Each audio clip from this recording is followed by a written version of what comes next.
difference was, mine was more akin to a sprinkler system. Hers, on the other hand, was a full-blown catastrophic storm. I dared not linger and ran away recklessly. Hela didn't know me, and an indiscriminate attack like hers would leave only a handful of human mages alive from the onslaught. "Hey, mage, stop right there, or don't blame me for being ruthless," a young man yelled at me as I bolted past. "Idiot," I muttered, not even stopping as I pushed my legs to their limit. The clouds above had solidified to the point they looked like they'd drip at any moment. If I stayed a second longer, the rain would start, and then escape would be impossible. I said, "Stop. Can't you hear me?" The young man, his authority feeling affronted, left his group to chase after me as if I'd committed some unforgivable crime. "As the chief disciple of the city lord, I order you, stop this instant, disable your hand and leg tendons, and await punishment, or face the consequences," he bellowed as he chased, thinking his words held weight. I pretended not to hear, focusing solely on running like my life depended on it. Smack! The first raindrop fell, landing right by my heel. It struck the ground with a deafening bang, forming a massive crater. Had I been just 1 second slower, it'd have been my head creating that pit. Swallowing hard, I stared at the fist-sized hole in the ground. Holy crap, that was way too close. Looking up, I shot Sophia a rather accusatory glance. "Little girl, your mom doesn't hold back, huh?" Yet, despite the danger, my mood unexpectedly improved. Sophia's father, that decrepit geezer, had given away a crucial piece of information when he was shouting just now. Sophia's mom was named Hela. Now I didn't even care about Sophia's tears anymore. Considering my relationship with her, how hard could it be to get a few drops out of her mom? Sophia's already calling me her husband, not to mention she even gave me her source pearl. Right now, I'm more than happy to own that title of Sophia's husband. The rain grew heavier and heavier. I had successfully dodged it, but the human mages rushing in to help weren't as fortunate. Screams and chaos erupted all around. Screams echoed continuously around the city lord's mansion. Many mages, hoping to seize the chaos for their own gain, didn't even have time to let out a single cry before the rain pierced through their bodies cold and mercilessly. In no time, the entire estate turned into a living hell. And the city lord? He didn't even bother lowering his gaze to look. His icy eyes were fixated solely on Hela. "You humans truly are cold-blooded," Hela sneered. "Watching as your own kind are slaughtered, yet you remain indifferent. You have the power to save them, but you refuse to act. They got what they deserved. Trading their lives in exchange for keeping you here. I'd say it's a fair deal." His words revealed everything. To him, the lives of his own people were nothing more than a calculable transaction. The so-called protector was just someone who added others' blood to their own ledger. At this moment, the entire city lord's mansion was sealed off. Escape through teleportation was no longer a viable option for Hela and her daughter. Hela had initially planned to use the spell her daughter had just taught her as a means to force the city lord into action. That way, she could take the opportunity to rip open the spatial barrier and flee with Sophia. But this cunning fox wouldn't take the bait. On the ground, the supposedly arrogant head disciple of the city lord now lay in a pool of his own blood, desperately clawing at the floor to drag himself toward me, inch by inch. Blood and foam spewed from his mouth as his determination to make a show of authority burned even in his dying breath. "You filthy bastard. I told you to stop walking. Are you deaf?" With what little strength he had left, he finally reached my feet. Just as he was about to hurl out one final curse, the light in his eyes faded completely. He achieved his wish. He caught up to me, but he also died at my feet. I shook my head. If only he'd made his words more pleasant, I might have considered giving him a heads up. Too bad. He never learned to bow his head, not even at the end. And I've never been the kind of person who turns back to save someone trying to kill me. The rain of arrows continued.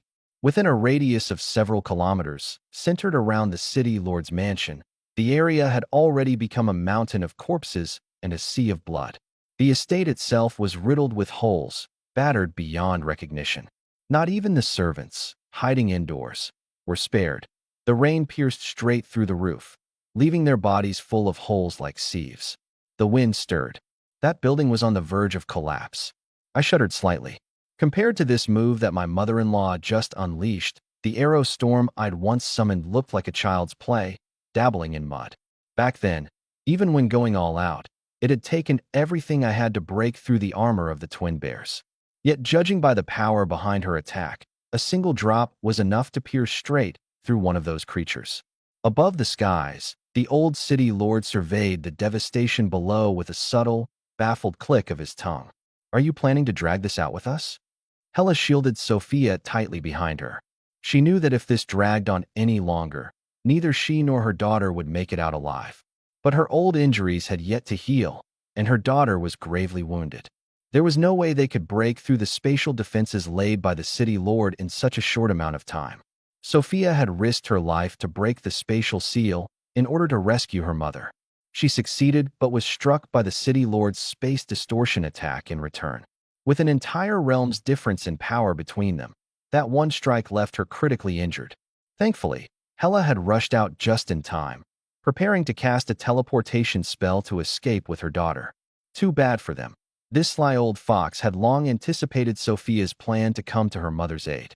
Using himself as the anchor, he had cast a spatial lockdown over the skies of Treeheart City with additional layers of defense on every side. Even with the combined effort of mother and daughter, they couldn't crack his barrier. To make matters worse, other archmages were rushing to his aid. The longer this dragged on, the graver their disadvantage. Daughter, they're after you. You need to go now. Mom, I'm not leaving. Last time, I ran on my own. I'm not doing it again. Sophia's voice broke, tears welled in her eyes. Hela, enraged beyond words, nearly slapped her on the spot. It was in that moment that her sharp instincts detected something strange about her daughter's energy. Where's your origin pearl? As a mermaid, Hela's sensitivity to the pearl was unparalleled. Amid the earlier chaos, she hadn't paid attention, but she now noticed the discrepancy. Did those bastards take it from you? I'm going to fight them. Magic surged violently from within Hela, and she turned angrily toward the city lord. Their arduous journey across the seas had been for one prize alone, capturing Sophia. Mermaids were a single bloodline race, and now only Hela and Sophia remained alive. What truly made their kind irresistible to men, however, was a unique ability. Consuming their origin pearl granted even the most talentless mortal unparalleled water elemental magic. With mutual affection, one could even achieve a mermaid's level of power. Every year, reckless young men set out to sea harboring foolish dreams of being chosen by a mermaid, hoping to wake up with untold strength and fame.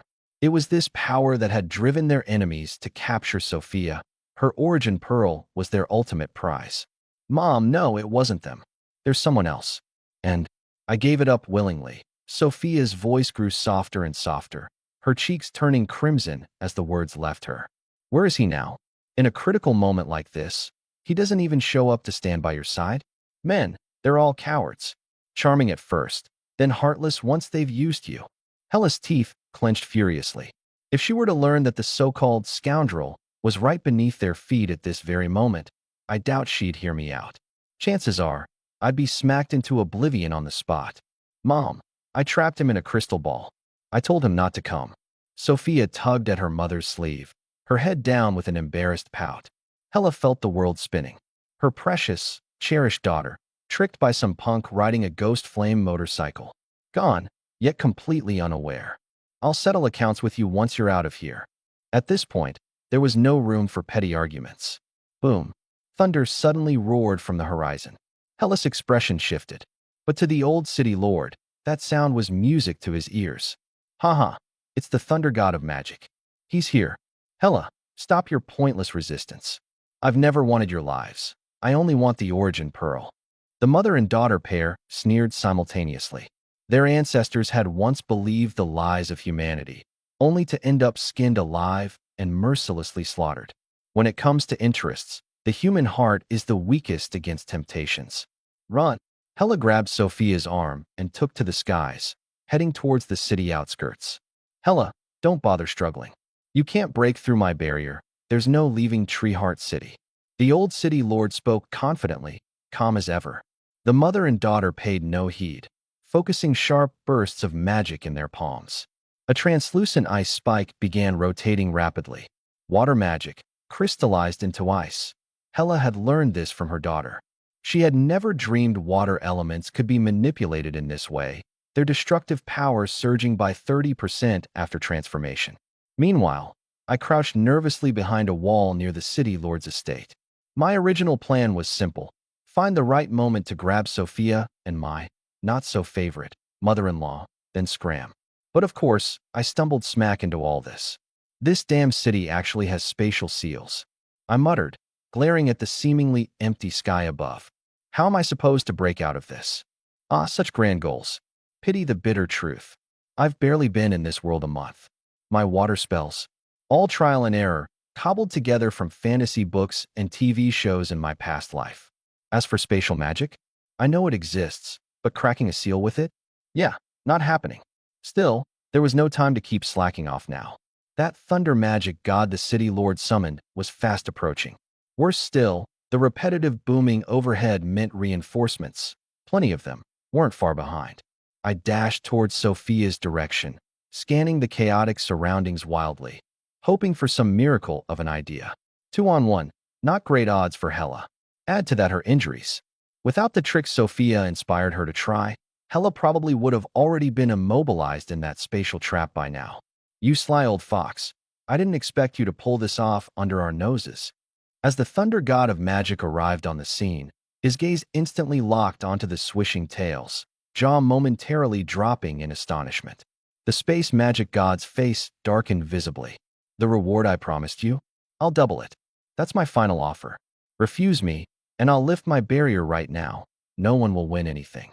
And after that, you and I don't stop until one of us is dead. A slap, followed by a sweetener. Classic manipulation tactics from the old city lord. He truly had perfected the art. The thunder magic god hesitated, an internal struggle playing across his face. Mermaids, the dream of countless people. Capturing one, the family lineage could guarantee generations of powerful water elemental magicians. And as for musculature, bones, all ideal ingredients for crafting top-tier water-based gear. Fine. Then I demand the beautiful one's scales. Not daring to turn on the city lord outright. At least, not in this volatile setup. The thunder magic god opted for a less contentious prize. Hela's fish scales. More valuable than gold. Crucial for crafting enchantable, transformative garments. Haha, thunder. You keep grabbing all the good stuff. What do I get? A fresh voice interrupted overhead, and a visible whirlwind descended rapidly toward Treeheart City. You too, wind magic god? Stick your nose in here, really?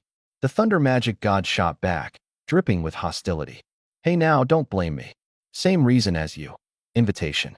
The wind magic god's words might have been casual, but his gaze was fervently fixed on the mother-daughter duo, undisguised hunger gleaming in his eyes.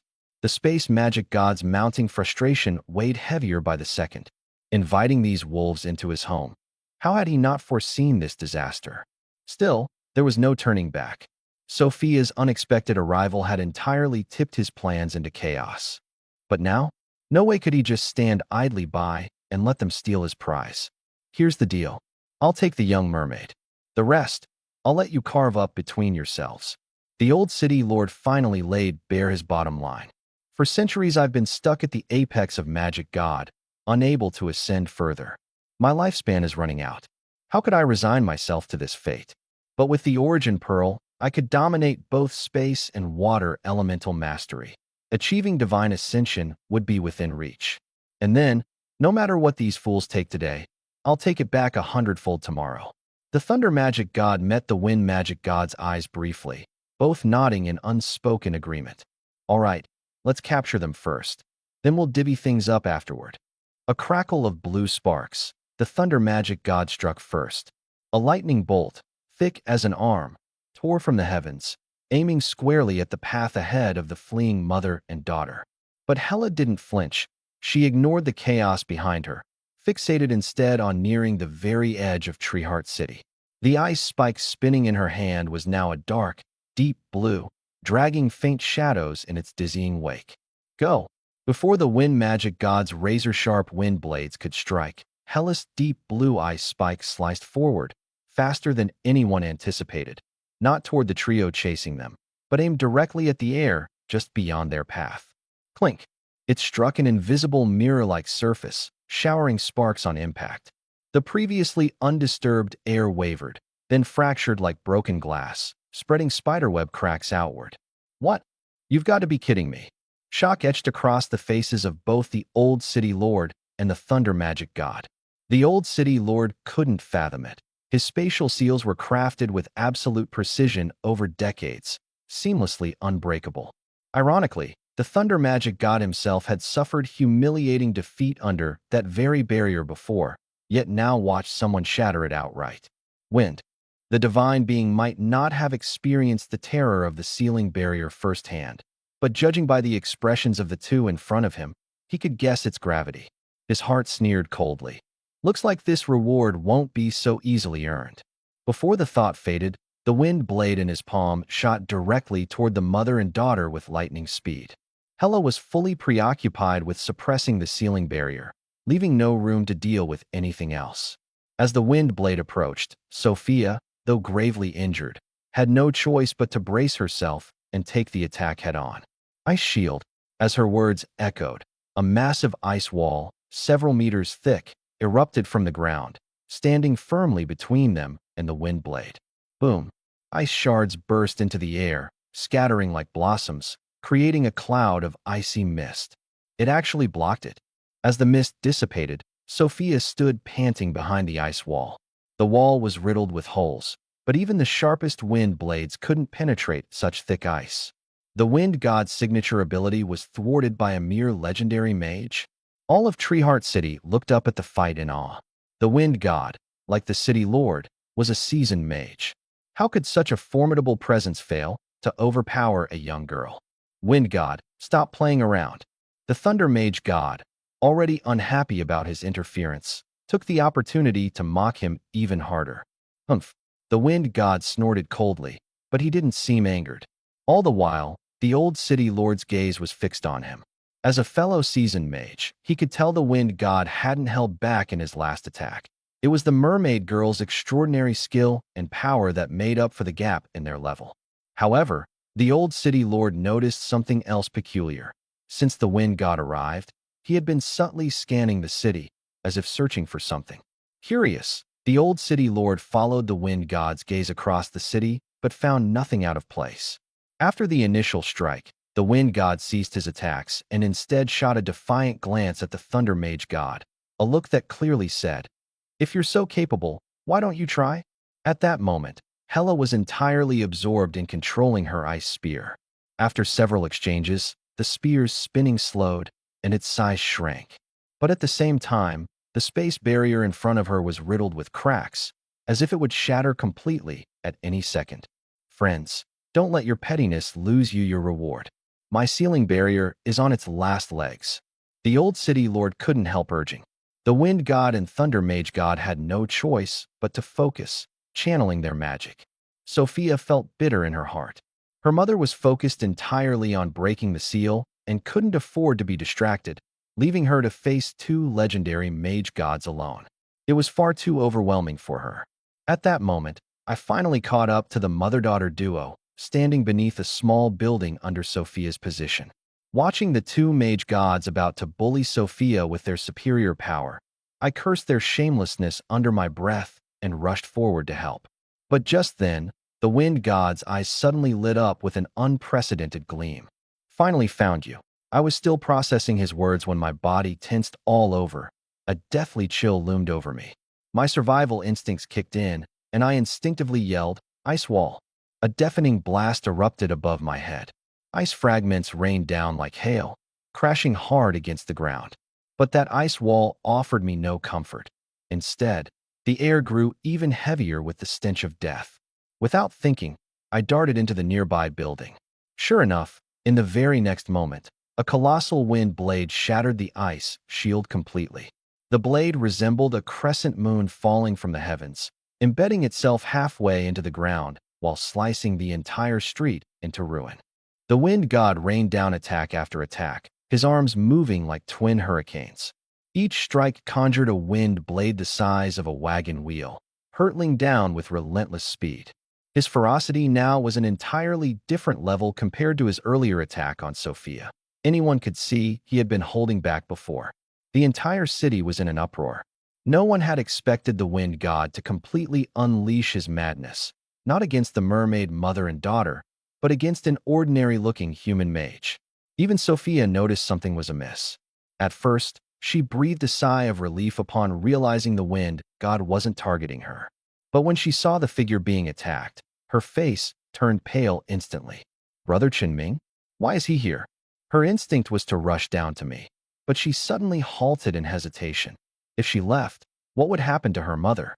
One was her closest family, the other, her cherished love. If either fell, the pain would rip her apart. The wind god, meanwhile, was equally taken aback by what he was witnessing. Impossible. How do you know magic? Your physical body didn't even come through. How can you possibly cast spells? His strange, cryptic mutters actually held a clue that only I could perceive. Hiding in the corner, gasping for air, my eyes narrowed with a cold gleam.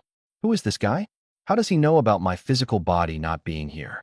It's like he knows me, inside out. Who are you? Why are you after me?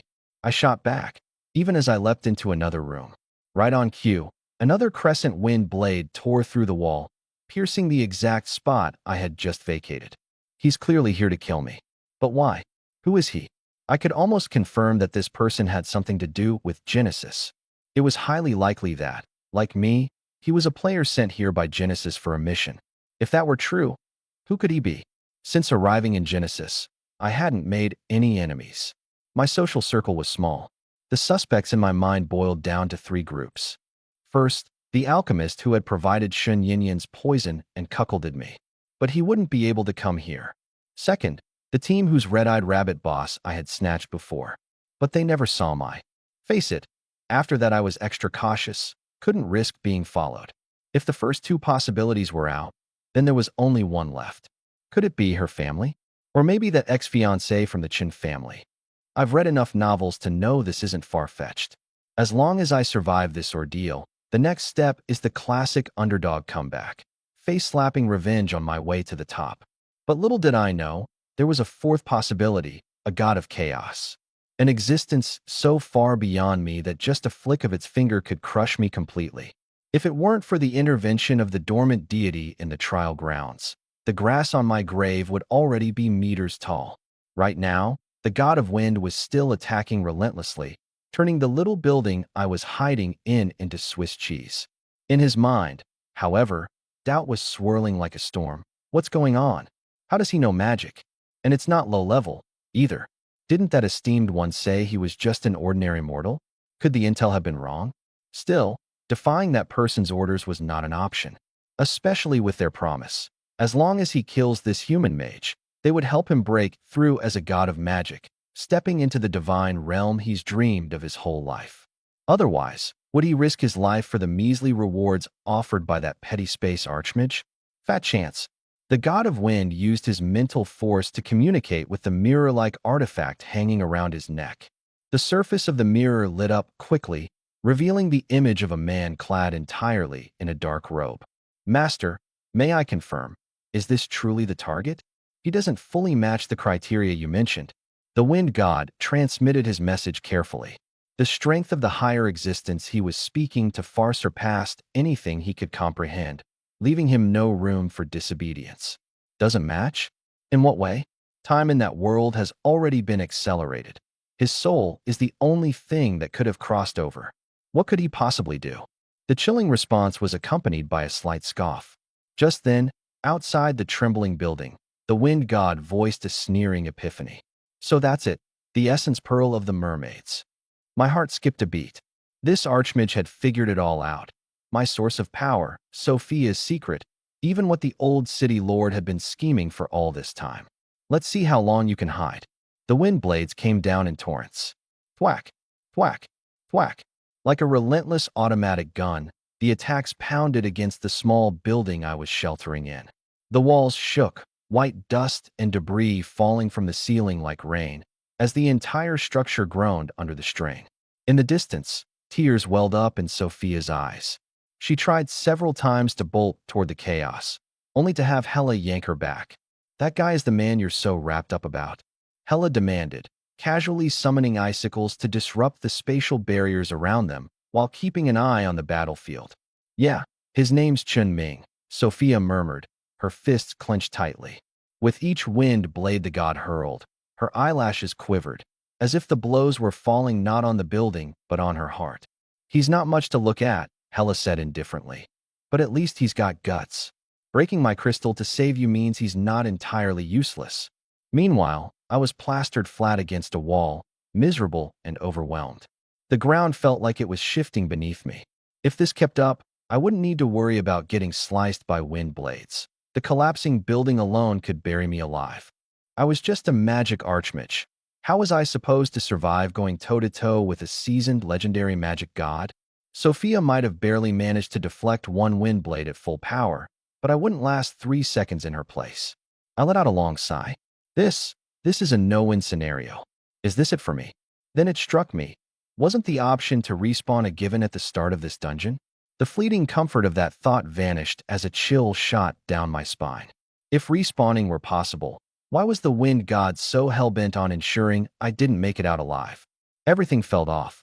Just as the situation was teetering on hopelessness, an unexpected opportunity arose. Wind god, have you lost your mind? Get over here and deal with the mother and daughter. My spatial lock won't hold much longer. The voice of the old city lord cracked with desperation. Without bothering to look back, the wind god barked lazily. What's your rush? Can't you see I'm in the middle of something? Let me finish up with this kid first. The city lord's face darkened instantly, fuming, but he swallowed his anger. He had sacrificed a lifetime's worth of wealth to hire these 2 magic gods. Wind god, if you help capture those 2, I'll personally order the guards of Treeheart City to bring this boy to you on a silver platter. How about that? A chuckle slipped out of the wind god. What? I don't have hands of my own. I need some mortal foot soldiers to do the job for me. Get off my back, or I'll come for you next. Killing me was more important to him than if the heavens were falling. There was no way he was going to take orders from a measly space archmage. The city lord's expression shifted from pale to livid. If he'd been able to take action himself, he wouldn't have needed to hire anyone in the first place. At least the thunder magic god was sticking to the script, throwing bolts of lightning at Hela, each attack thwarted by Sophia's ever-thickening ice walls. But every crack running down the spatial barrier drew the city lord closer to his breaking point.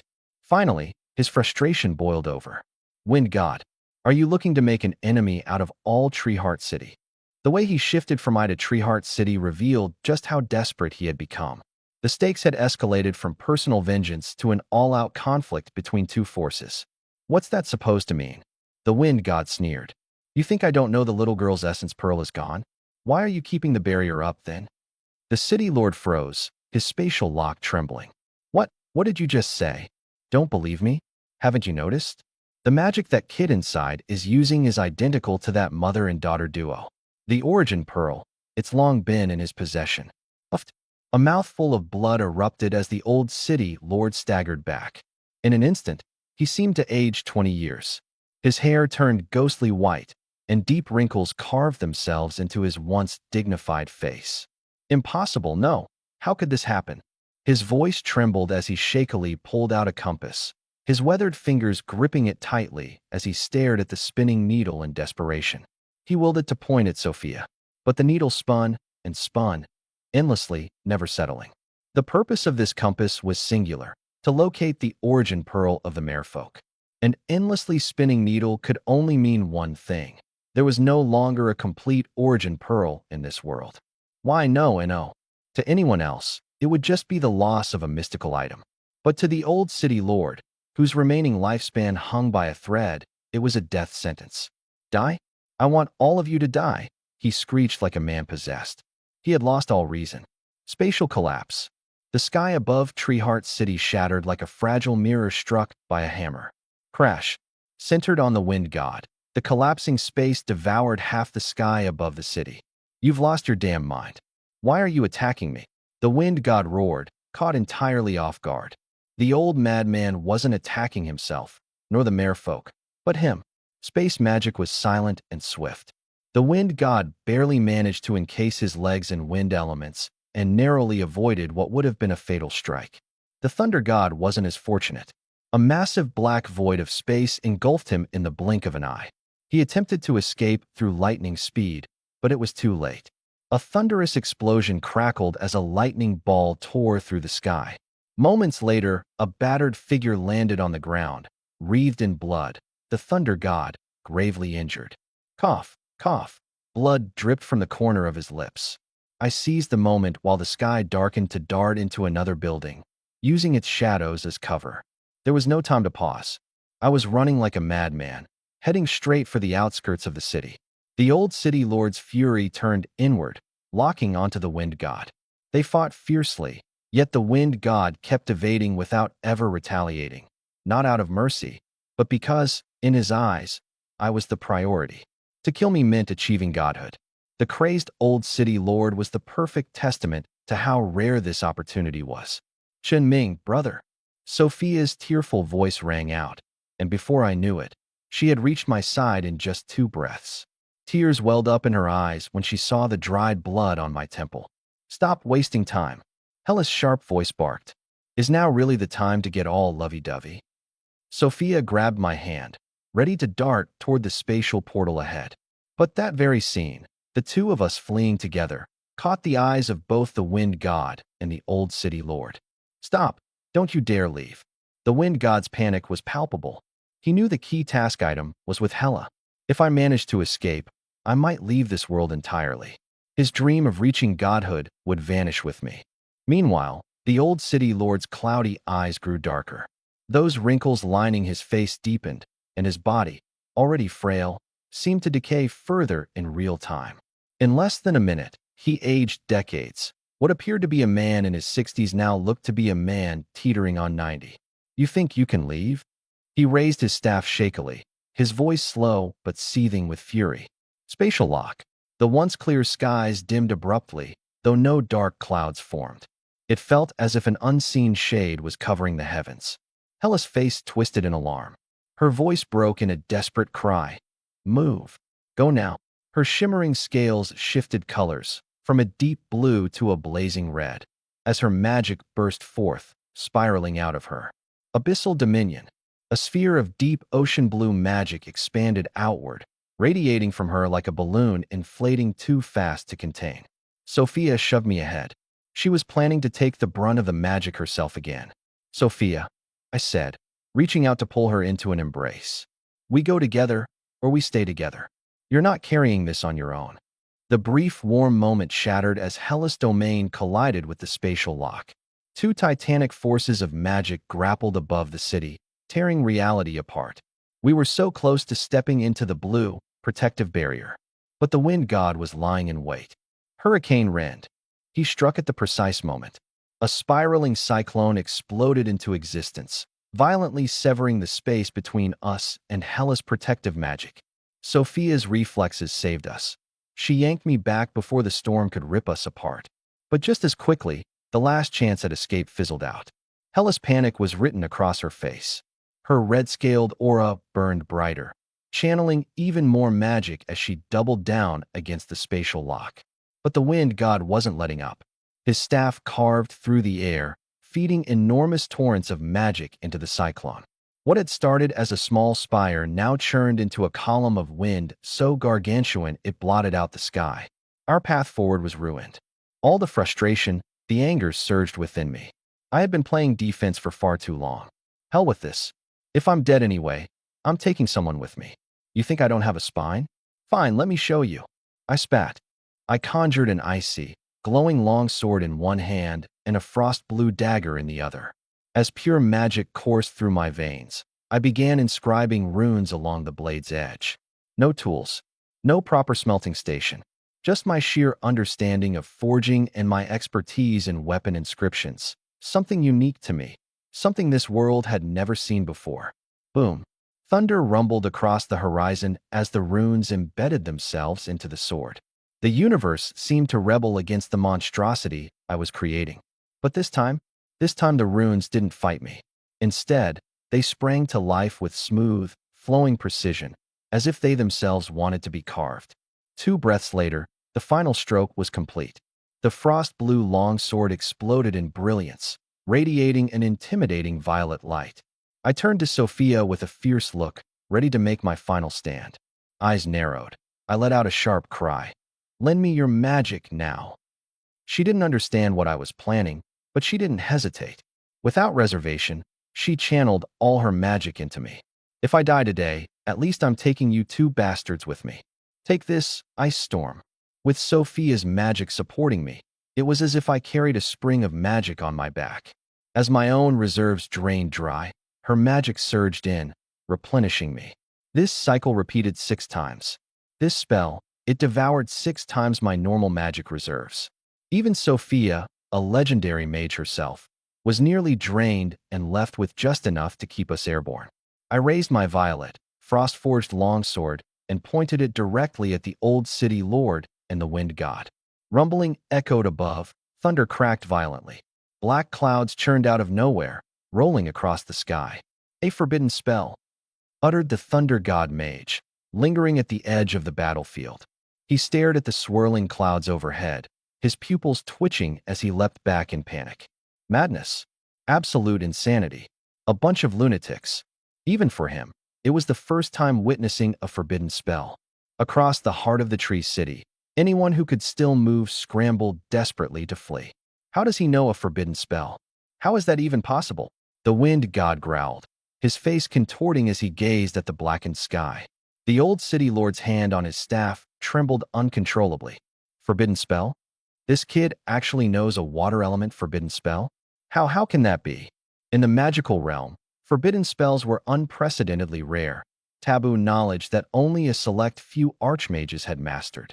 They were weapons of unmitigated destruction, a literal sword of Damocles, hanging over the heads of their adversaries. But mine, this ice storm, was already complete. Die, I warred. The black clouds split apart forcefully, revealing a massive iceberg plunging from their depths, trailing a torrential cascade of razor-sharp ice shards. The iceberg itself hadn't yet landed, but even the pressure radiating from it flattened buildings across the cityscape. The two archmages could only steel themselves and endure as much as possible.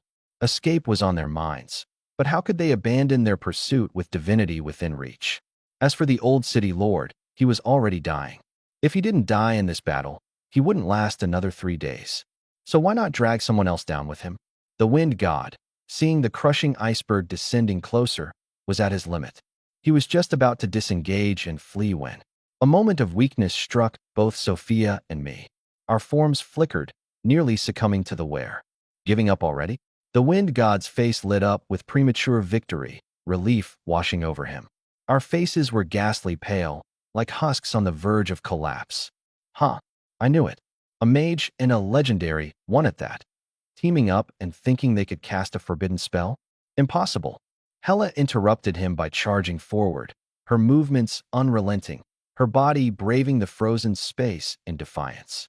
She reached out and injected Sophia with her own magic reserves. The price? A triple taxation on her energy due to the strain of proximity-based transfer. Hold the line. With support from this water archmage, a second iceberg manifested, then a third. The heart of the Tree City was now blanketed beneath a realm of crushing ice.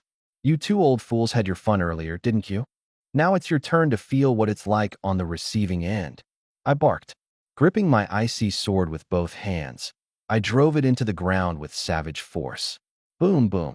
The magic surged through me into the clouds, unleashing a destructive rainstorm of icebergs, as if meteors rained upon the earth. At first, the two ancient mages tried to weather the barrage, but as the downpour persisted, sweat stood out on their furrowed brows. Before the bergs even landed, the destructive pressure alone had flattened buildings and crushed the city into ruins. Those unfortunate enough to remain in the city weren't given time to scream before being obliterated.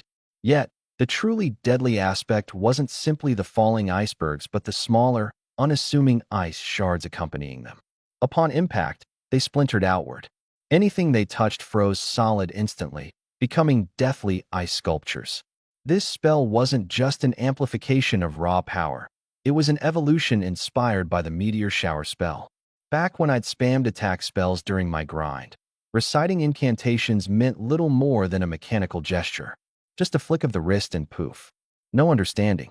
But being thrust into the jaws of this dungeon changed everything. They weren't mere chance. They were the building blocks for hurting magic itself.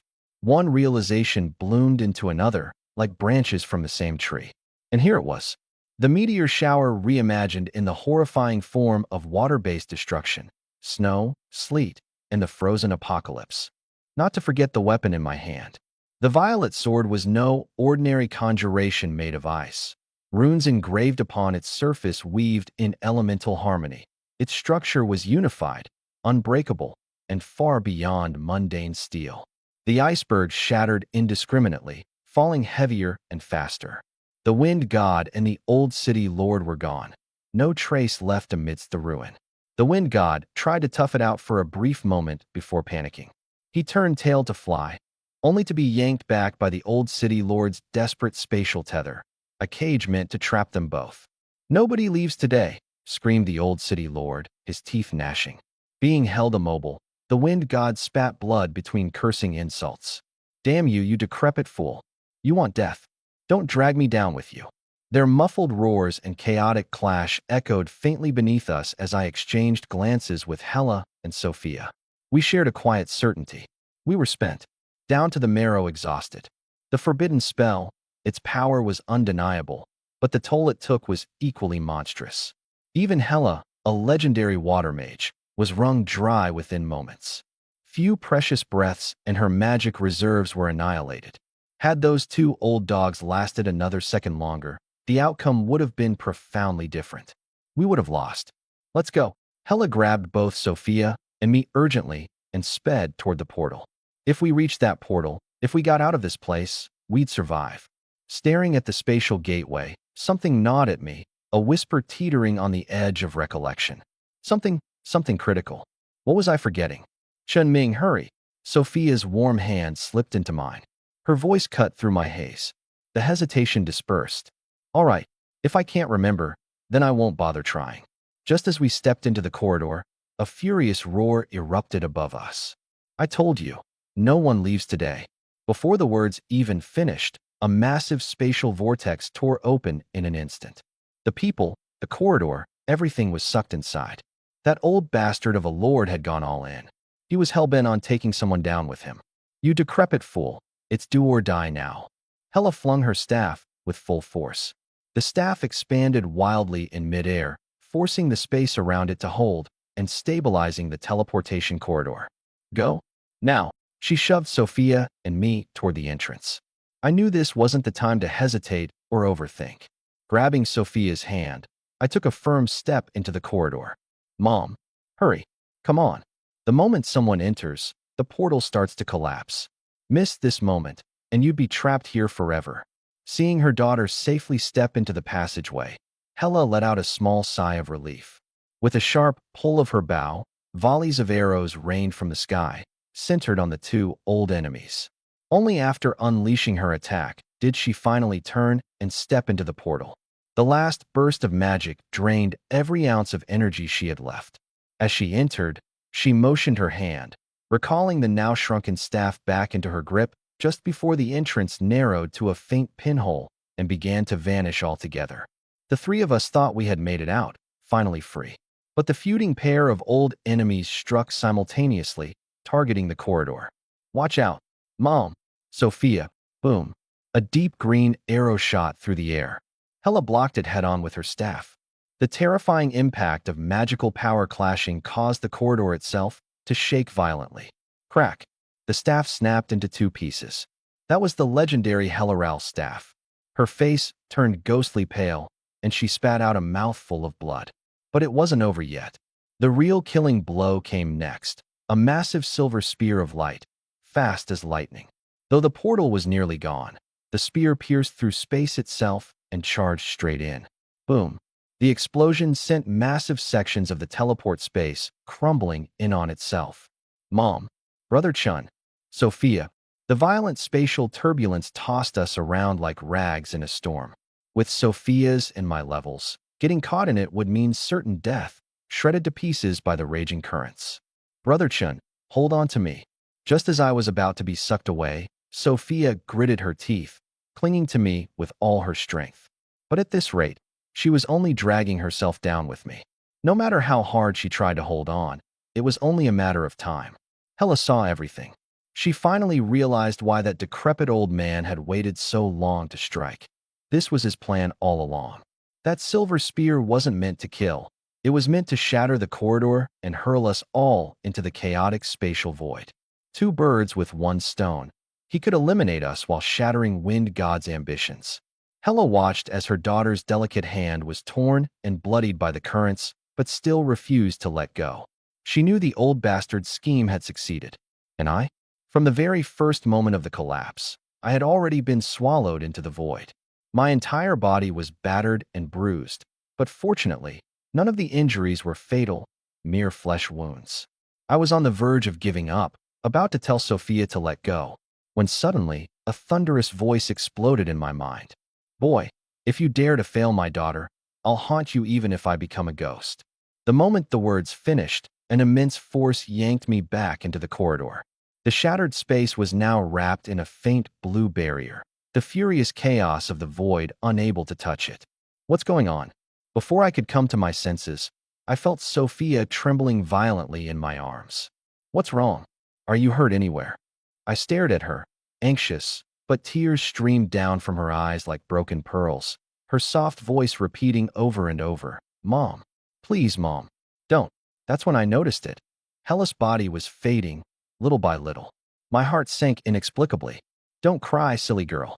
We all have our time. My only regret? Not getting to hold my granddaughter.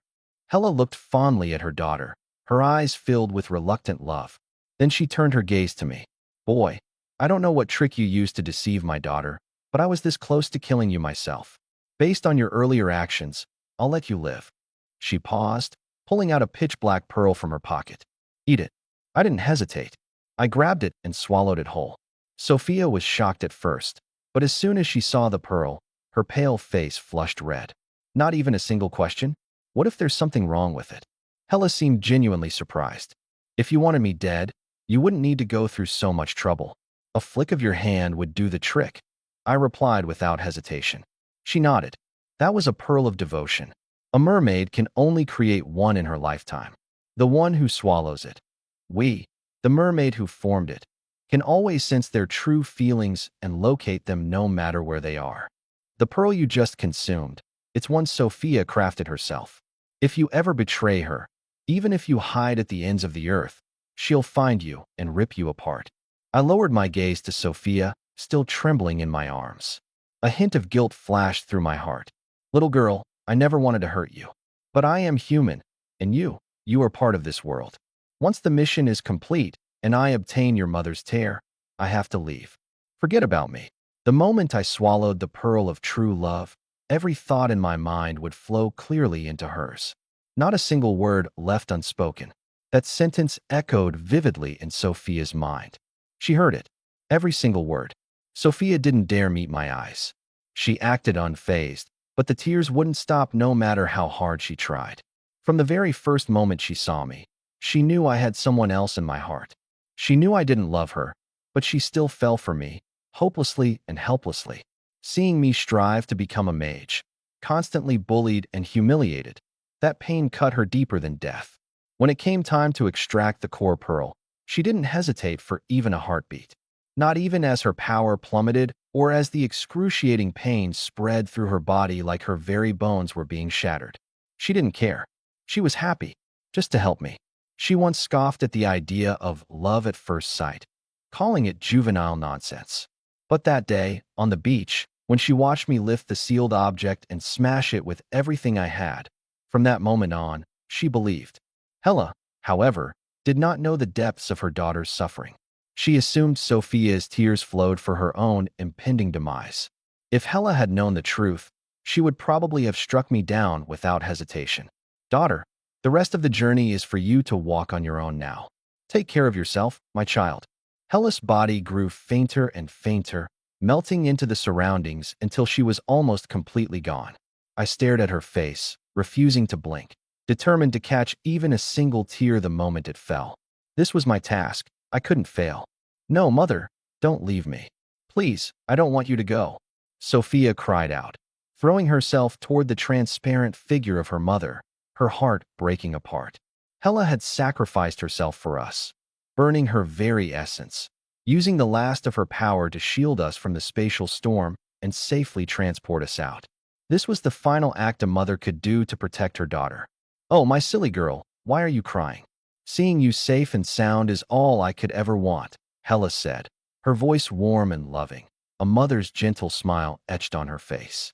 It pained me deeply, yet I didn't have time to waste. Her time was running out.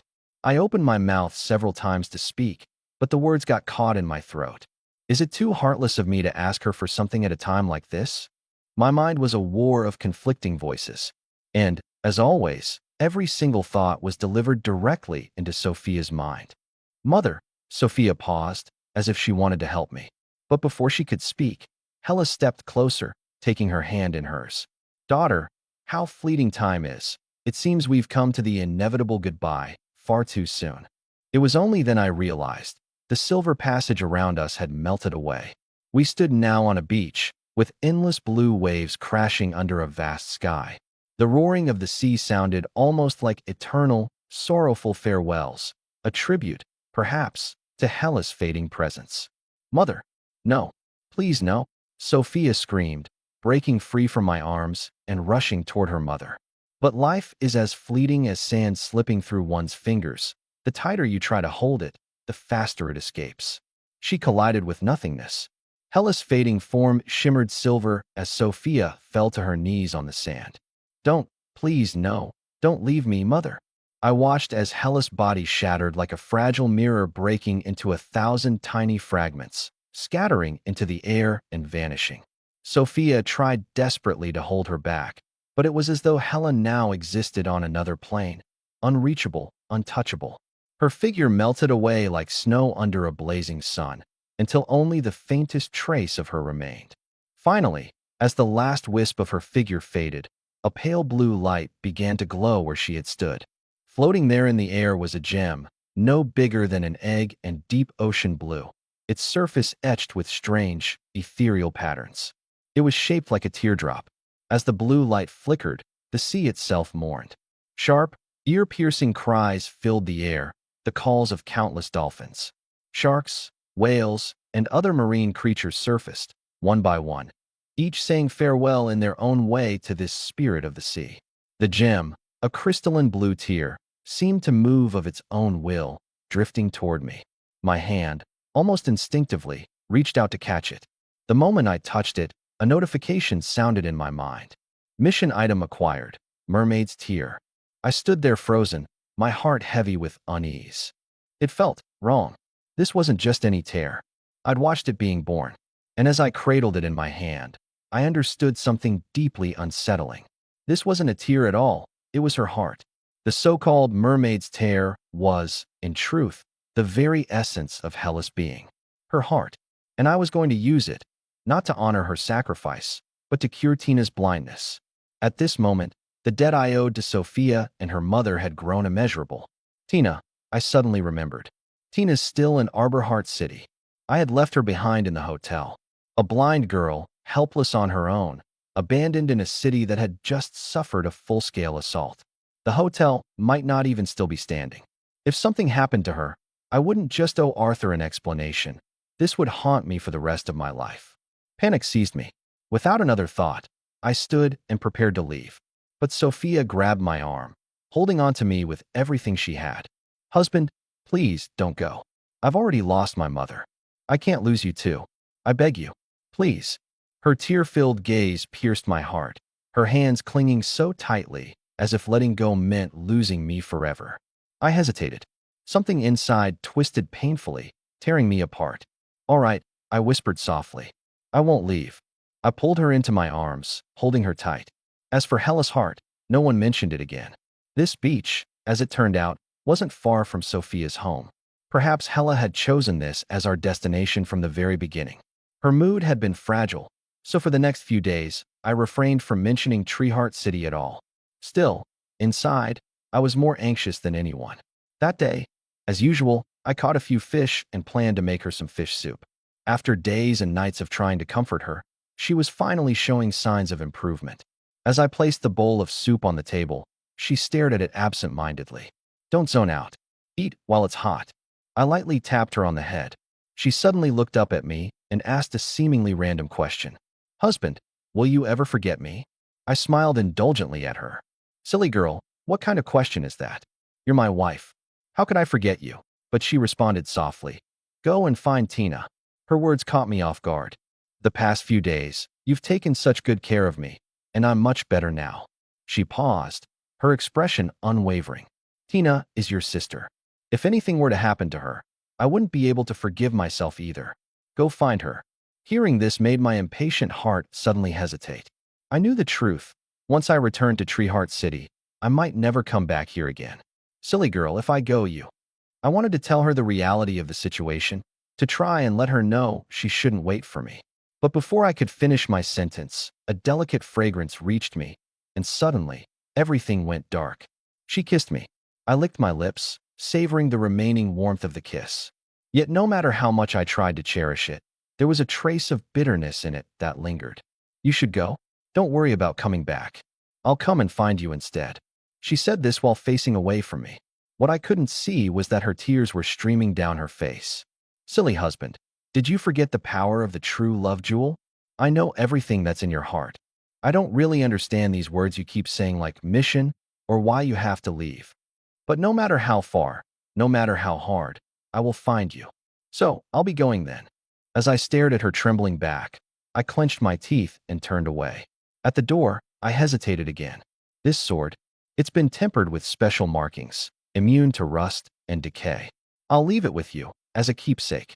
I placed the frost-forged sword from Treeheart City by the door and walked away without looking back. Behind me, her footsteps grew faint. She couldn't stop herself from chasing to the doorway. Hugging the frozen sword tightly to her chest, she held it as though it was me she was holding, not the blade. Never thought Treeheart City would be so far away. Inside the Magic Beast Forest, I sat down next to my campfire, roasting some freshly hunted rabbit-shaped magical beast.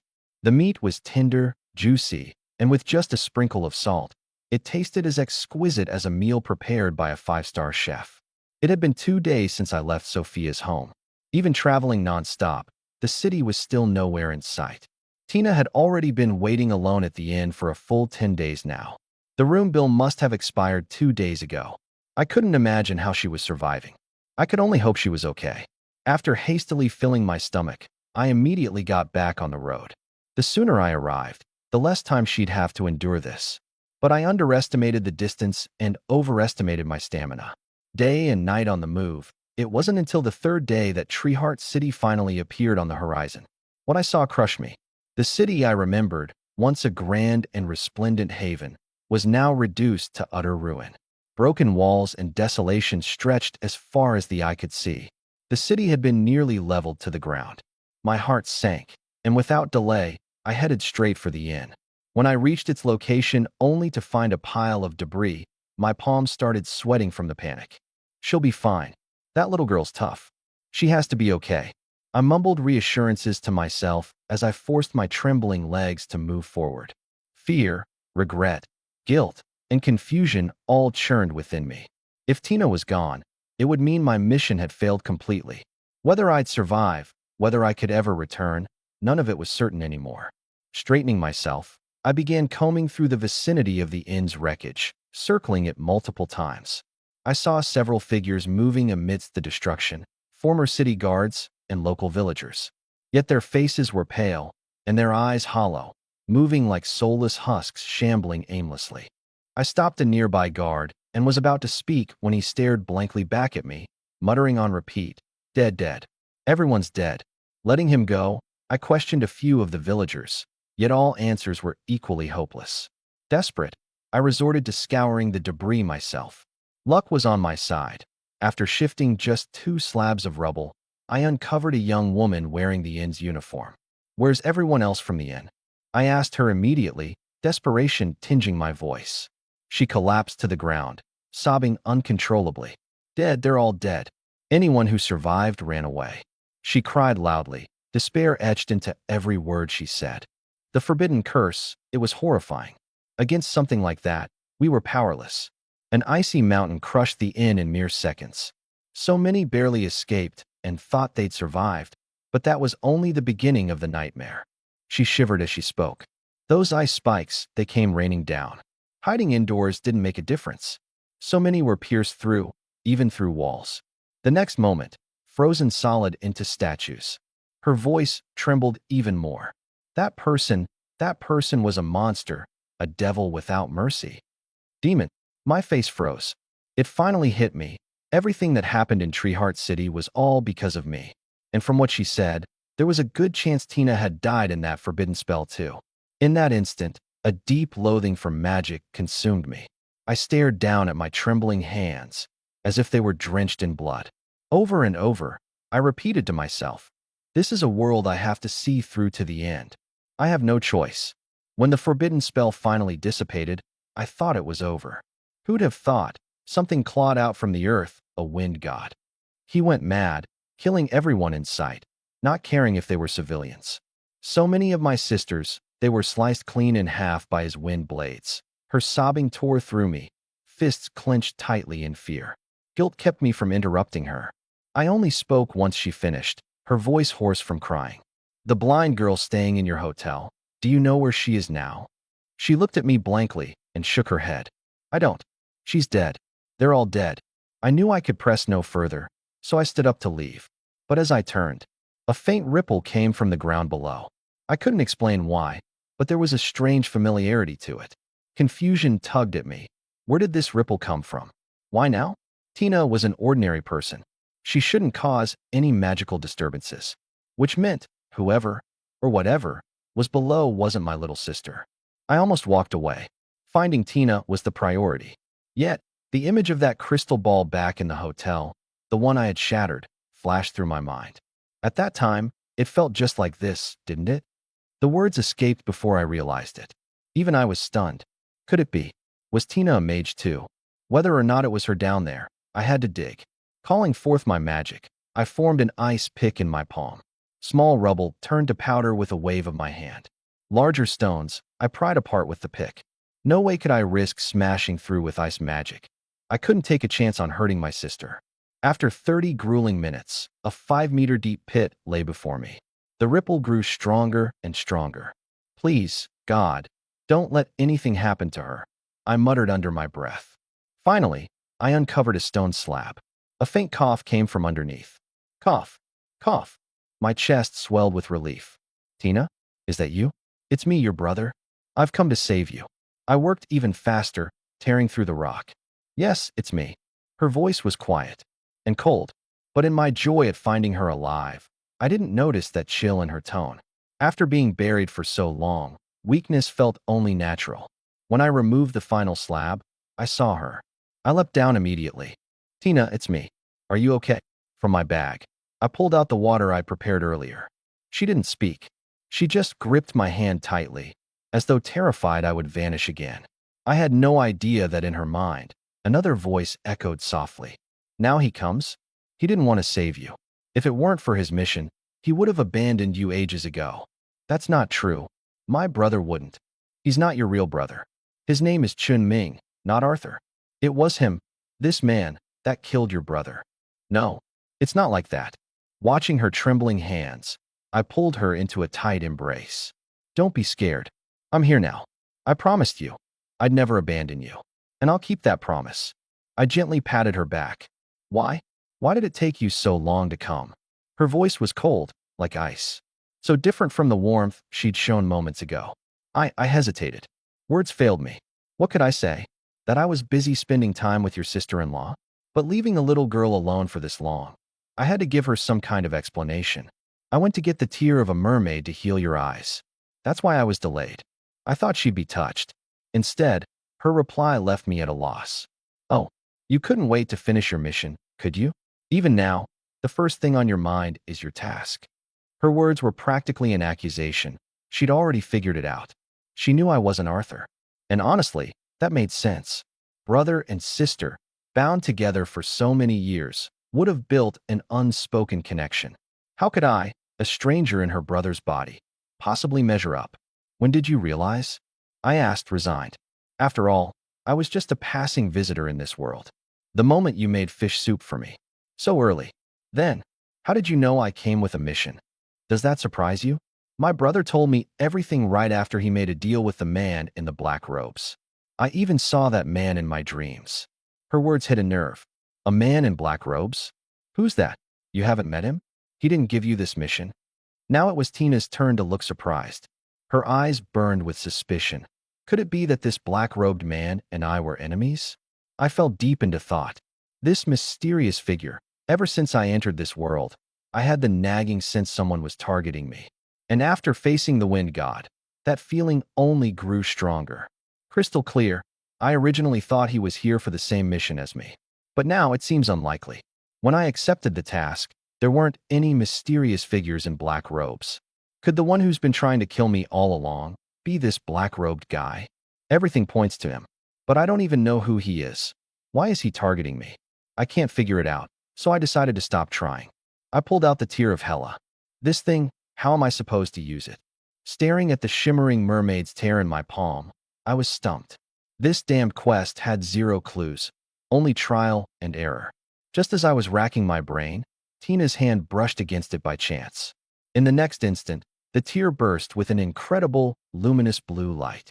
The whole Heartwood city transformed, as if submerged into the depths of the ocean, shrouded in a brilliant azure glow.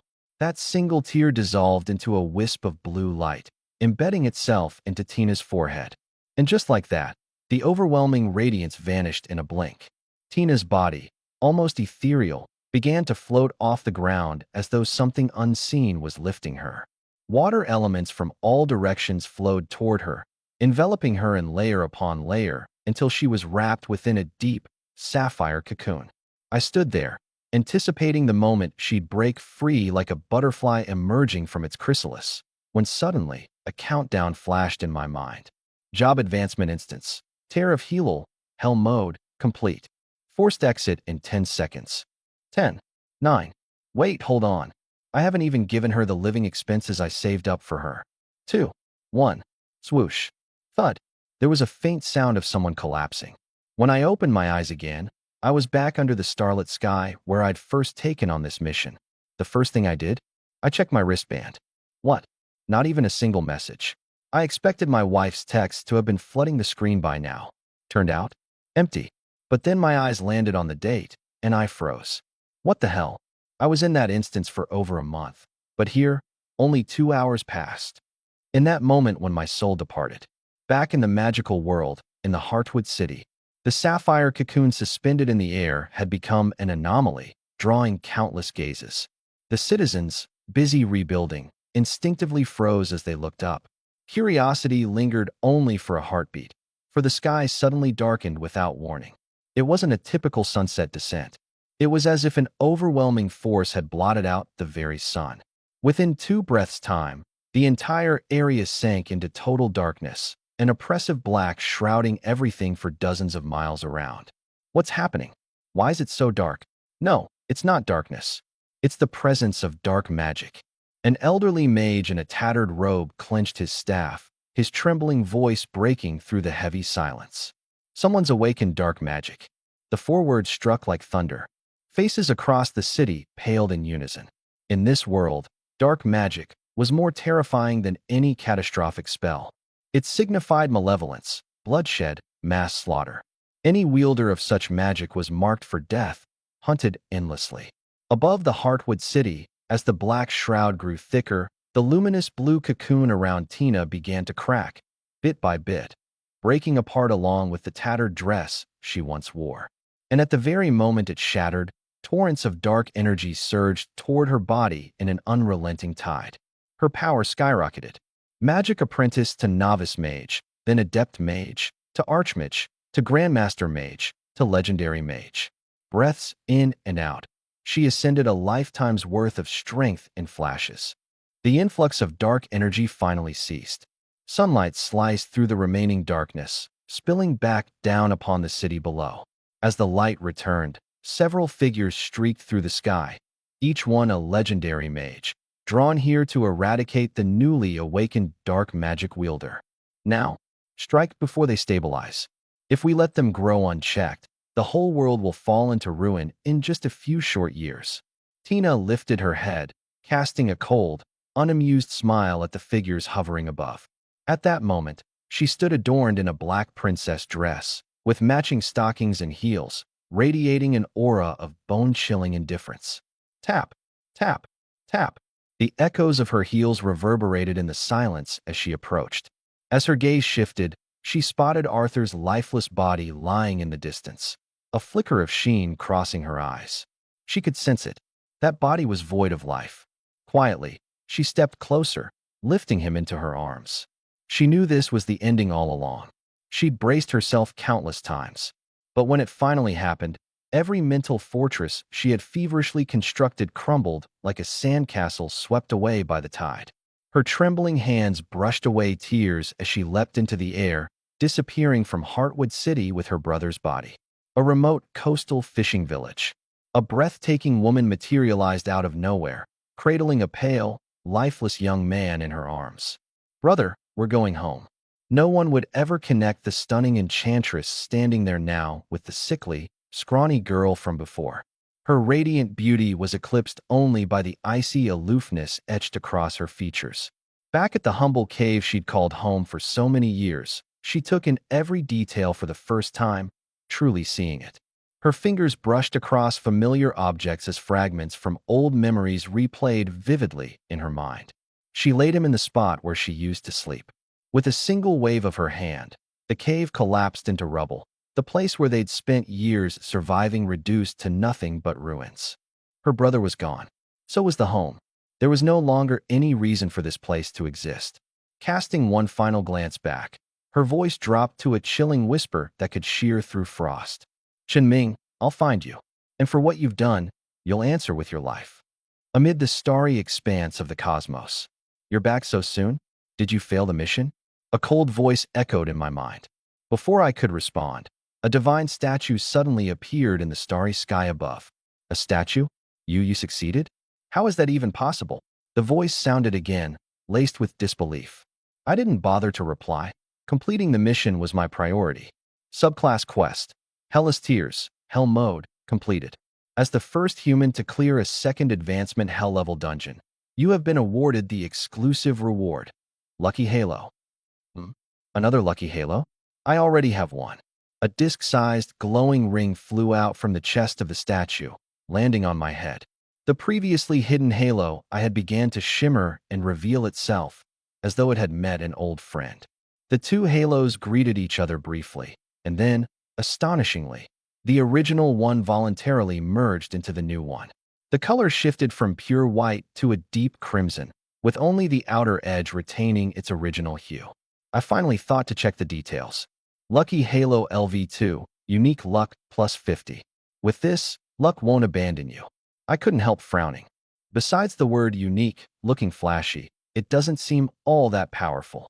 Disappointment was inevitable. A 50-point boost to luck? What could that even accomplish? The rewards weren't done, though.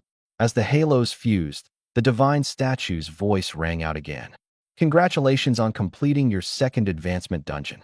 Level cap raised to 75. Boom. As the voice faded, a warm sensation surged through me. My level started skyrocketing like a rocket launch. 51, 58, 65. It only stopped abruptly at 69. Exhaling a long breath, I clenched my fists, feeling the surging power inside me, and nodded in satisfaction. The feeling of getting stronger is unbeatable. This dungeon was completed in 36 minutes and 21 seconds. Reward, 2 S-rank treasure chests. 2 diamond-encrusted treasure chests landed in front of me. Without bothering to open them, I stored them directly into my inventory. Huh? Why are there 3? Inside my inventory, 3 S-rank treasure chests were sitting there. I smacked my forehead. I hadn't opened the one from earlier. With the last reward handed out, the second advancement mission officially wrapped up. As my figure dispersed into starlight, a fuzzy voice entered my ears. To think, the evil god accelerated this world's time flow just to hasten their plan. No wonder you cleared the trial in under 30 minutes. But even they never could have imagined that a mere trial participant hit a lucky halo, would they? When the halo atop my head reappeared, even she was stunned into silence. Evil god, knowing he carries a lucky halo, would you even dare confront him?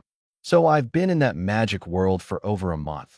while only half an hour passed in reality, all because of someone called the evil god. When I opened my eyes again, I was already standing in the job advancement hall. It was broad daylight, and there were plenty of others here to advance their classes. My sudden appearance drew glances, but they quickly looked away. People popping into this hall out of nowhere. Totally routine. The rewards had already been claimed back in the Starry Palace. So this time, I didn't cause an uproar across the 9 battle districts or attract a swarm of powerful elders scrambling to recruit me. I scanned the room, but didn't see her. She's still not done with her advancement. I walked to a quiet spot and waved my hand. A frosty, ice-crafted chair materialized in the air. I casually sat down as if I'd done this 1,000 times before. In the next second, I shot back up, staring at the chair in utter disbelief. I looked at my hands, then back at the chair. Waving again, I dissolved the chair into vapor. I repeated this 5 or 6 times before finally confirming it. Sophia's water element. I brought it back with me, but it wasn't listed as a reward upon completion. I had never awakened before. All my skills relied on points to forcibly activate them, making them the weakest within my level. If it weren't for consuming so many soul-splitting orbs, grinding monsters wouldn't have been that easy. But now, I could distinctly feel the water element energy coursing inside of me. Why is this happening? Awakening to the water element should have been cause for celebration. Yet my heart felt weighed down by a heavy stone. There was no one who could answer this question. Across the boundless universe floated an ethereal goddess. Her pink hair curled in soft waves, and her delicate features seemed sculpted by the finest artisan. Like a sleeping beauty, she lay serenely, drifting aimlessly. No one knew how long she had been there or where she was headed. The moment I summoned those water elements, her eyelashes fluttered like the gentle beat of a butterfly's wings. In the very next second, her eyes snapped open. The corners of her lips curled into a radiant smile, melting the icy void. It was like the warmth of spring breaking through after a relentless winter, dimming even the stars around her. Husband, I finally found you. Just as her figure vanished, another figure in a luxurious princess-style gown appeared in the same spot. Huh, trying to trick me again? So you did have a way of finding him after all. With a huff, she chased after. 2 figures, one ahead of the other, traversing countless realms, both heading toward the same direction. And I remained blissfully unaware. My debt collectors were already on their way. Crossing the entire universe, it found its way to me. But I'm still puzzled. Why am I attuned to water magic? This is a world where games and reality blend together. So, could the worlds I've been to also be real? The Goblin Kingdom, the colossal ancient corpse underground, and now this magical world. If they truly exist and aren't merely data, then a lot of unanswered questions begin to make sense. Intelligence can be fabricated, but emotions cannot. Whether it's the goblins or the magical beings, each character's joy, anger, sorrow, and happiness feel vividly real. Cold data could never replicate a soul. As soon as the thought formed, it took root in my heart. Husband, what are you daydreaming about? You completely zoned out. A soft, sugary voice pulled me back to reality. Wife, my eyes lit up when I saw her. I immediately pulled Lu Mingyao into a tight embrace, holding her as if to merge her into my very being. Honey, what's going on with you? Sensing my emotions, she gently patted my back. Even though we'd only been apart for a few hours, my reaction made it seem like we hadn't seen each other for months. Ahem, too many eyes here. Let's talk when we're home. I grabbed her hand and took off running toward our house. Lu Mingyao let me lead her, gazing at my profile with eyes so overflowing with bliss that they practically sparkled. Once we got home, I flung the door open, only exhaling a long breath of relief after I closed it behind us. It felt like shutting the door could somehow block out the tangled mess of thoughts swirling in my mind. Here, in our little haven, it's just the 2 of us. No third person, no lingering guilt towards Sophia, no uneasy pangs toward my wife. Seeing the weighed-down expression finally lift from my face, a flicker of suspicion flashed in Lu Mingyao's eyes. But she quickly let it go. She trusted in our love. Honey, seriously, what's going on? Looking into her concerned eyes, I came to a full realization. I had truly come back. Sophia, she's probably the woman I owe the most in my lifetime. But there's no going back now, nor any way to make amends. It's nothing. I just missed you, I murmured, lifting her off her feet and setting her down on the couch mid-yelp. By the way, did you complete your class advancement? I asked as I climbed onto the couch myself, yanking the blanket over the both of us. Of course, I drew normal difficulty. With the equipment you crafted, plus the soul shard and enchanted handbook, it was a breeze. She wasn't exaggerating. Once inside, her shots down the enemies one by one, never even giving them a chance to get close. Don't you shift the topic now? Just what were you going on about earlier? Spill it. She grabbed my ear in mock warning, but didn't use an ounce of force. I hadn't planned on hiding anything anyway. After all, at level 69 now, it would only be a matter of time before she noticed something strange about the level cap. Actually, as you went in to complete your class advancement quest, I also took on my second-tier quest. I gave her a high-level summary of what had happened in the magic realm, highlighting the peculiar difference in time flow. As for Sophia, I kept it brief, not adding a single extra word.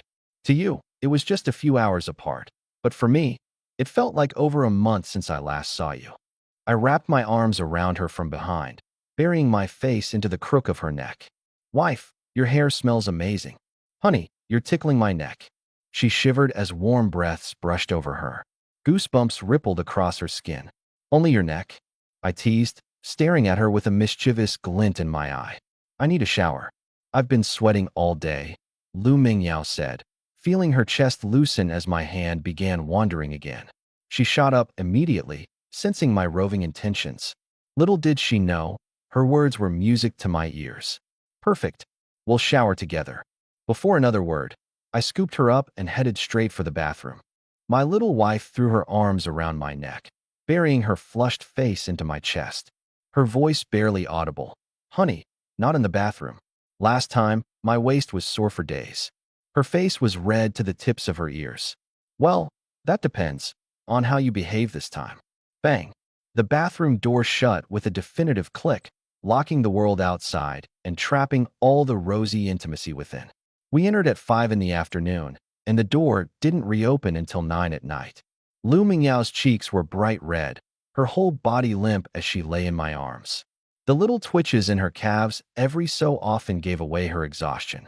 Honey, please, I give up. I admit defeat. I'll never challenge you for dominance again, she pleaded, tracing circles on my chest with her fingers in surrender. It all started because she, having just hit her first-tier advancement and feeling the physical enhancements, was determined to test her strength against mine. Whoever won would hold the reins in the future. The result was clear from her current puddle-like state. She had overestimated herself. But the overwhelming, floating on clouds sensation from earlier left her unable to stop herself from wanting more. Honey, are you a perpetual motion machine? She asked with a defeated yet dazed look. You rest. I'll cook dinner. My poor tired wife needed to be pampered. Besides, she could barely stand, let alone drag herself into the kitchen to make food. After all the activity, both of our stomachs were now completely empty. Within an hour, I laid our eyes on the mysterious black scroll held in her trembling hands. The air in the room seemed to thicken as an indescribable energy subtly emanated from the object. Is this good or bad? She whispered, her voice barely audible, as if she feared her words might awaken something she wasn't prepared for. I didn't reply immediately. Instead, I took a deep breath, my gaze fixed on the scroll. It's definitely not a white-tier item. Look at that glow. It's something extraordinary. But what kind of extraordinary? That's the big question. Should we open it? Her eyes flickered with curiosity, but a hint of apprehension lingered in her tone. Not so fast. I placed a reassuring hand over hers, steadying both her heartbeat and my own rampant curiosity. High-tier items, especially ones as peculiar as this, can be unpredictable. Let's not rush. She nodded, swallowing hard, her grip loosening as if the weight of the mysterious find was transferring to me. You think it's dangerous? Maybe. Or maybe it's worth more than the 3 boxes combined.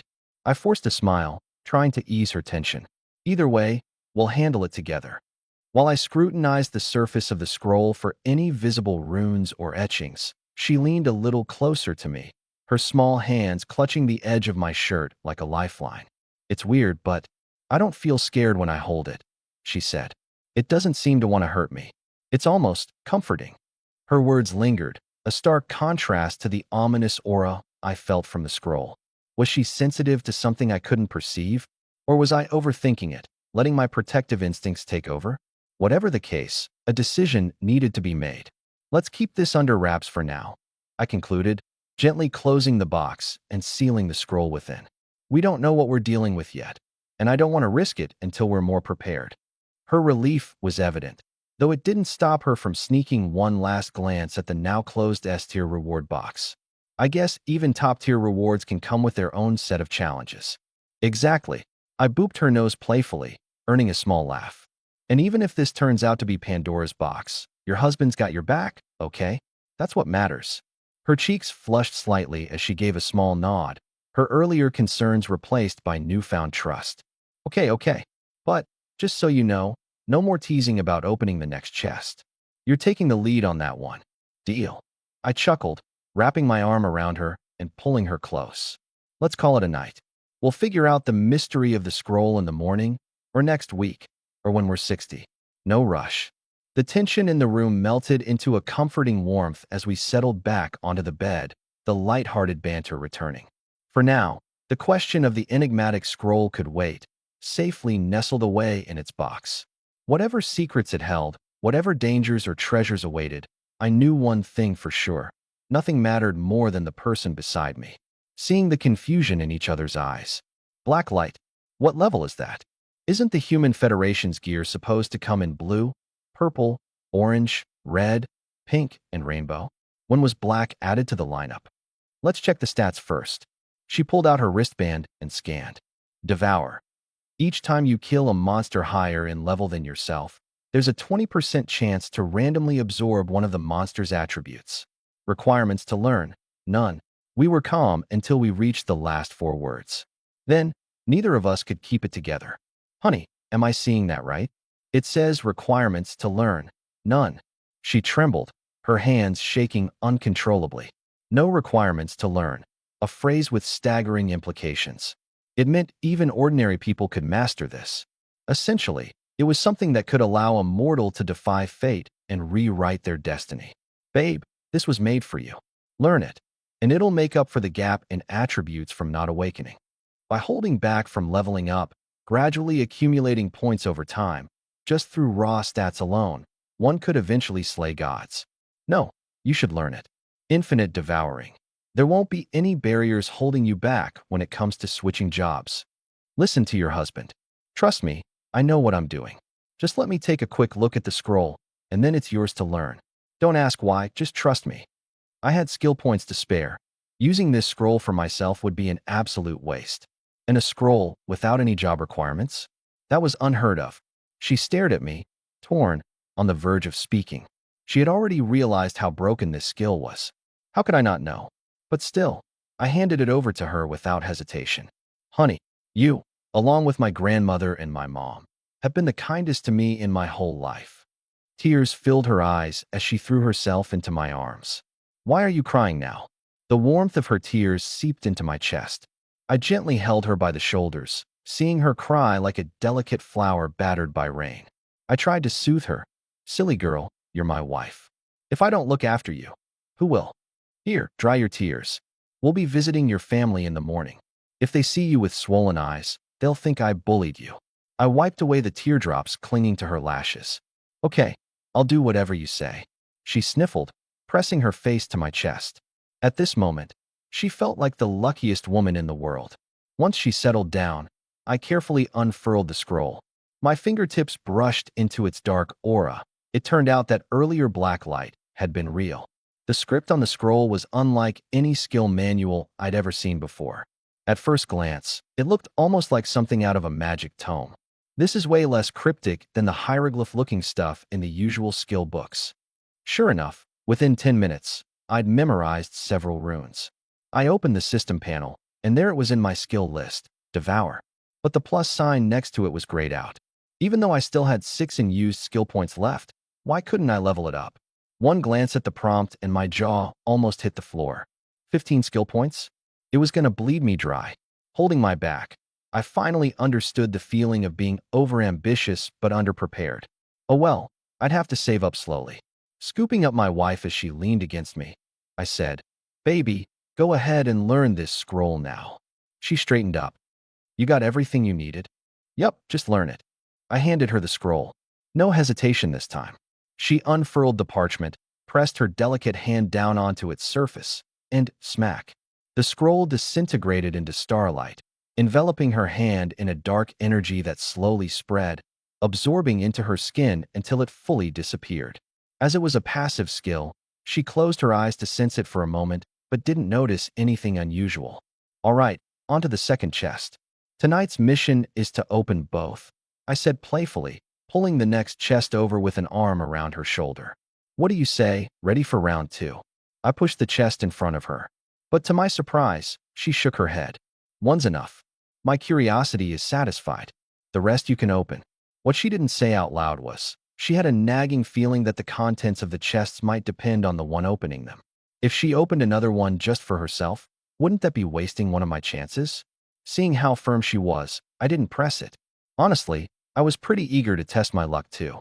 This felt exactly like those nights back before I'd been whisked to this world, opening loot crates in some tiny dorm room. I copied her move, placing my hand on the chest's surface, and a glowing, multicolored ring appeared around my wrist. So that's what the rainbow ring is, just a loot box animation. Here I was hoping it'd spit out a divine artifact. I kept my eyes glued to the ring as it slowly faded. I could only hope my luck was good for pulls too. The moments I had back in my sage mode, memory replayed in my mind. The watermelon on that mountain, the jackpot ticket in town, the cube that fell and hit me out of nowhere. All likely the handiwork of some kind of lucky aura I'd unknowingly carried. Luck was tricky. I couldn't rely on it for sure, so all I could do was cross my fingers. Ideally, I wanted to pull a skill manual. Second best would be a blueprint for gear.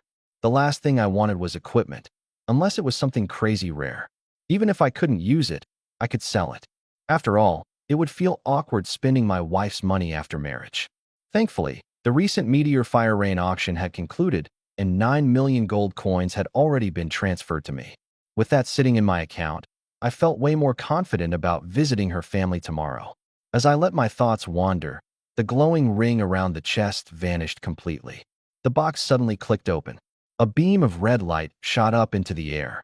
If not for the ceiling, it might have pierced straight into the clouds. The entire bedroom lit up as if it were high noon. Anyone downstairs could easily be forgiven for thinking there was a fire. "Red? Honey, you're red." She clutched my chest in excitement, practically bouncing with joy. "Cough. Honey, are you trying to take me out?" I teased, looking down at her excited face. Seeing the red mark she left on my chest, she quickly apologized. "Oops, sorry, I got carried away. Let me rub it better."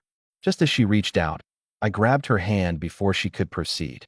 "If you want me better than tomorrow, then go ahead." Her teasing nature only made it harder to keep my composure, but there were more important matters at hand. As for the legendary red item in the chest, it didn't surprise me as much as you'd think, especially when you've already got something like a legendary skill book, Curse of Agony, sitting in your inventory. "Quick, check what it is," she urged, more excited than she'd been for her own pulls. I reached into the chest. Feels like a book. A good sign. Skill books are either usable or valuable for trading. The market for reselling skill books? Pure profit. But when I saw the words on the cover, I was stunned. Resurrection spell? I swallowed my excitement and quickly waved my hand over the book's cover. Sure enough, resurrection spell, within 24 hours of death, allows one-time revival, limited to once per day per person. Why resurrection? Wouldn't a fire-based skill have been better? Lin Moya's initial disappointment was quickly written all over her face. I'm a fire-based mage, after all. To her, this skill book seemed like it held no real value to my development, apart from selling it for gold coins.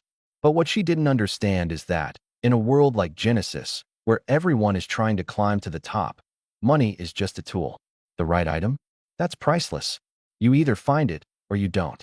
Snapping out of my daze, I immediately cupped her face and kissed her.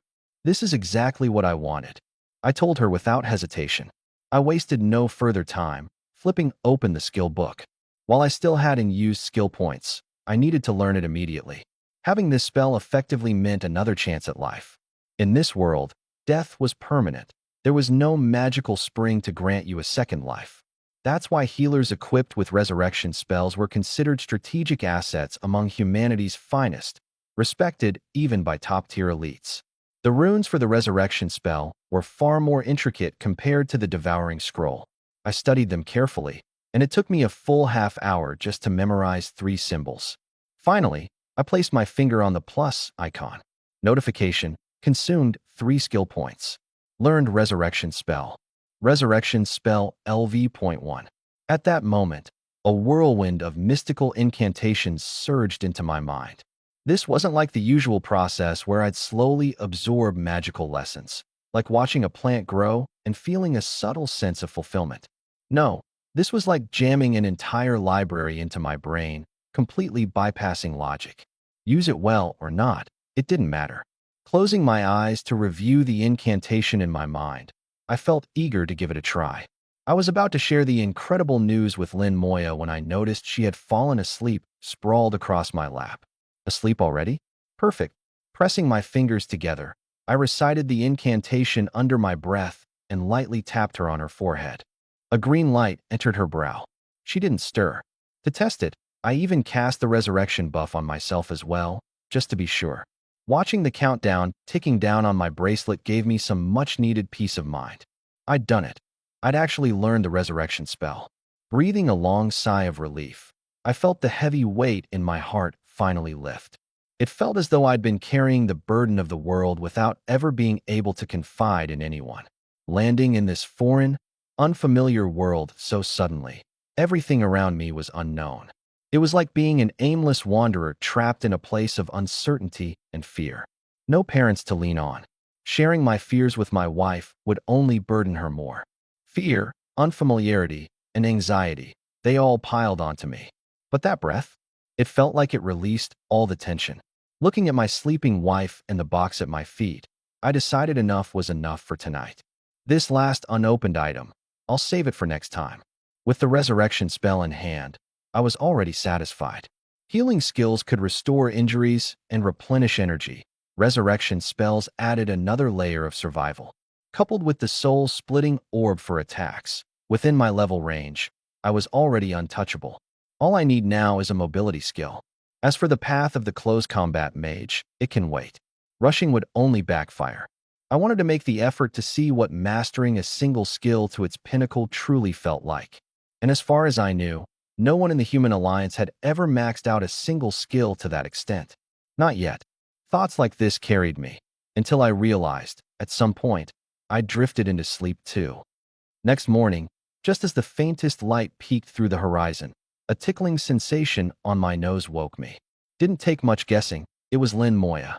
Reaching out, I wrapped an arm around her, pulling her closer.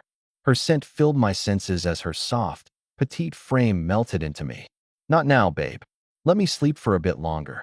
Lazily, I kissed her without opening my eyes. Where? No idea. Get up, you lazy pig. Didn't we say we're visiting Grandpa today? She coaxed gently, her voice like a song. After all these years of being too afraid to return, she finally had the courage to go back, with me and the little one in her belly as her companions. Her excitement about visiting her family made it impossible for her to sleep. I peeked at my fitness tracker. It was just past 6 o'clock. But when I saw her eyes brimming with anticipation, I had no choice but to get up obediently. Pack your things first. I'll go make breakfast, I said. I want your sweet potato porridge, she said, clinging to my arm and acting all coquettish. All right, little foodie, I said, tapping her on the forehead lightly. In the kitchen, I got busy with breakfast while she packed in the bedroom, even humming a little tune. The interdistrict train only operated 3 times a day, and if we missed it, we'd have to wait an entire day for the next one. The limited schedule was due to the train crossing several training zones, including an advanced level 120 zone. Maintaining this line was extremely costly, and if it weren't a necessity for people traveling between areas, it would have been canceled long ago. The morning train departs at 8 a.m., and by the time we finished breakfast, it was already 7. Honey, can you help me carry this? It's too heavy. I peeked into the room and saw my wife struggling with a suitcase almost as tall as she was. Are you moving out? I joked. We're going to see Grandpa. and these are all the gifts I've prepared for him over the years. She hadn't been able to visit him for quite some time, but every year for his birthday and during the Lunar New Year, she'd prepare gifts for him. But we're bringing him back to stay with us, right? You could just give them to him after he's here. She froze for a moment before smacking her head. Oh, pregnancy brain, huh? I can't believe I forgot. It's because you're too worried, I said, taking her hand and putting a black card in her palm. This has 9 million gold coins on it. Spend it however you like when we get there. Don't skimp on anything, okay? Let's get going, or we'll miss the train, I added.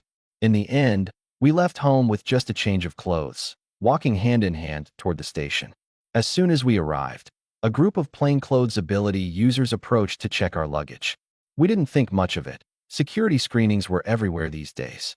But this time, the checks were clearly more detailed and frequent than usual. Inside the station's waiting hall, though, something about the weirdly still atmosphere made the smiles freeze on our faces. The hall, which could normally hold hundreds, was eerily silent. Not a single person was talking. Everyone just stood there like emotionless mannequins, making the air feel heavy and oppressive. Honey, what's wrong with all these people? My wife whispered in my ear. No idea. Maybe someone important is traveling today. I replied. From the thorough security checks alone, it was clear something unusual was happening. Ding. Passengers for the morning train, please prepare to board. Let's go, let's go. She grabbed my arm, too impatient to wait. On the platform, I noticed 6 or 7 men in black suits surrounding a small figure. The person in question was about 5 feet 7 inches and shrouded entirely in a black cloak, their slender frame barely perceptible. If not for the high heels I caught a glimpse of as they walked, I wouldn't have been able to tell their gender. The bodyguards, however, were all built like brick walls, broad-shouldered and clearly not to be messed with. With a security entourage like that, this person had to be some rich family's heiress from one of the top battle zones. The Alliance's 9 battle zones were ranked by strength, Zone 1 being the strongest, with the best welfare and training resources, while Zone 9 was the weakest and most impoverished. As luck would have it, this high-profile individual was seated just 1 car ahead of us. Only after they boarded were we finally allowed on. She's just some rich kid, my wife grumbled as we sat down. Why the fuss? Keeping us waiting like that. People nearby seemed to share her sentiment but stayed quiet, voicing their displeasure only with their expressions. All right, calm down. Don't let irrelevant people ruin your mood. You're pregnant, remember? I said, pulling her into my arms. But her next words caught me off guard. I know her. What? You've got bad blood with her. I asked, leaning closer. How did you know? She sat up straight, looking at me in surprise. Because if it were anyone else, you wouldn't hold such a grudge. Plus, you specifically referred to her as a rich kid from some family earlier, I said, playfully pinching her nose. Fine, my husband really is sharp. Nothing gets past you.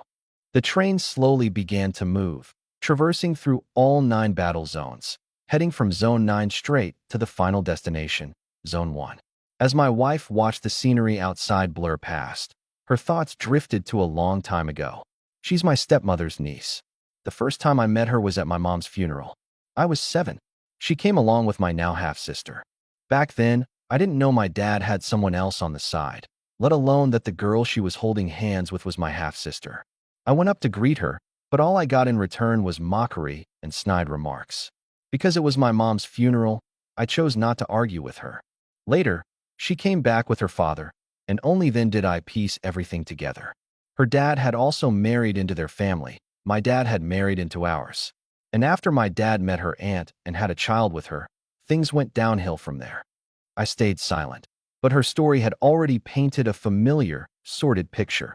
Inheritance schemes and classic family drama. As I expected, the years that followed saw her mom's health deteriorate, eventually leading to her passing. Afterward, the other woman used the opportunity to take over the household and claim its wealth. And then she said something that made my gaze grow cold. When I was younger, my engagement to the young master of the Qin family, that was all orchestrated by her. And before I was poisoned, she had also visited the Liu family. That new type of toxin, it's almost impossible to identify. Given my stepmother and stepsister's limited capabilities, there's no way they could have gotten their hands on something that advanced. Which is why, After arriving at the ninth battle zone, you worked so hard to become an alchemist, I said, staring out the window with an eerie calmness in my voice. To one day find a cure for the poison in your own body. Those who know me recognize this unsettling calm for what it truly is, a storm brewing before my wrath. You figured it all out? She asked with a wry smile. Had it not been for the poison that wrecked her body years ago, with her aptitude, awakening her abilities would have been inevitable. She wouldn't have been reduced to working as just an ordinary nurse in the ninth battle zone. One day, I'll be sure to properly thank her. I said each word slowly, as though grinding them out through gritted teeth. After all, if not for her, I'd never have met you in the hospital. Hee hee, don't make that face, okay? She threw herself into my arms, her eyes shimmering with happiness. But you know, you're not entirely wrong. If it hadn't been for her, I probably wouldn't have met you either. The high-speed interzone train traveled swiftly. We reached the 8th battle zone within 30 minutes, where the train paused briefly to swap passengers. Perhaps it was the early wake-up call this morning, but she had already fallen asleep against me, using my shoulder as her pillow. Another 40 minutes passed. Feeling rather bored, I gazed absent-mindedly out the window. We'd just passed through the 7th battle zone, so there were only about 10 minutes left before we reached our stop. I was busy contemplating how best to handle my future father-in-law when, ding, ladies and gentlemen, due to unforeseen circumstances, the train will be temporarily stopped. The announcement hadn't even finished when the train car was suddenly rocked by the thunderous force of an explosion. It all happened too fast. Instinctively, I threw myself over Lu Mingyao, trying to shield her with my body from the incoming blast. In the next instant, an overwhelming surge of energy consumed the entire train car. The interzone train, it was as if someone had crammed it full of explosives and ignited it. The entire thing erupted violently, splitting apart in a cataclysmic explosion. Boom! A terrifying shockwave surged through the train, tearing the cars to pieces like a string of firecrackers set off all at once. I had barely enough time to cover Lu Mingyao before the sheer force of the explosion vaporized me, leaving behind not even a trace of ash. She didn't escape, either. Despite my attempt to absorb the initial blast, the energy was simply too powerful. The moment I disintegrated, she was torn apart as well. But at least it ended quickly, no time for pain. The train disintegrated in a dazzling explosion, scattering into the sky like fireworks. Overhead, fiery spheres rained down one after another. From above the train's wreckage, the silhouettes of several massive, winged lizards tore through the clouds, emerging into full view. In total, more than a dozen of them hovered in the skies above the tracks. At the very moment the train was annihilated, countless awakeners across both the 6th and 7th battle zones simultaneously received alerts flashing across their wristbands. Interzone train has come under assault by unidentified creatures. All awakeners must proceed to the location and provide immediate support. 6 consecutive notifications in rapid succession. Initially, no one took it too seriously. Train attacks were not uncommon and happened every so often. But when the alert kept flashing, 6 times altogether, every single awakened individual paled. Each additional notification ratcheted up the severity of the situation. Typically, a train assault might trigger 3 warnings at most. Even 5 would demand total war readiness from an entire battle zone. 6. That marked emergency status of the highest level, a full-on mobilization. Are the monsters laying siege to us? That troubling thought arose in the minds of every single person across the zones. Whether they'd been grinding levels or taking a break, the instant the alert appeared, all awakeners dropped what they were doing and raced toward the disaster site. Many of them didn't even have time to say goodbye to their families. WOWOWO. Sirens near the tracks wailed sharply, their echoes anguished and mournful like a grieving woman's cries. Each interzone train was supposed to have a guard unit of 30. This included 1 5-tier Grandmaster, 14 4-tier Masters, and the rest no lower than 3-tier. The 5-tier Grandmaster would usually board at the 3rd battle zone, thanks to the level 120 grinding area situated between the 2nd and 3rd zones. But no one anticipated that this stretch of track would suddenly become the arena for a pair of 6-tier monstrosities and over a dozen 5-tier giant lizards. Within one brief exchange, The entire guard team was slaughtered to the last. The fiery projectiles raining down from above continued to bombard the area along the tracks, carving deep scars into the once pristine terrain surrounding them. Roar!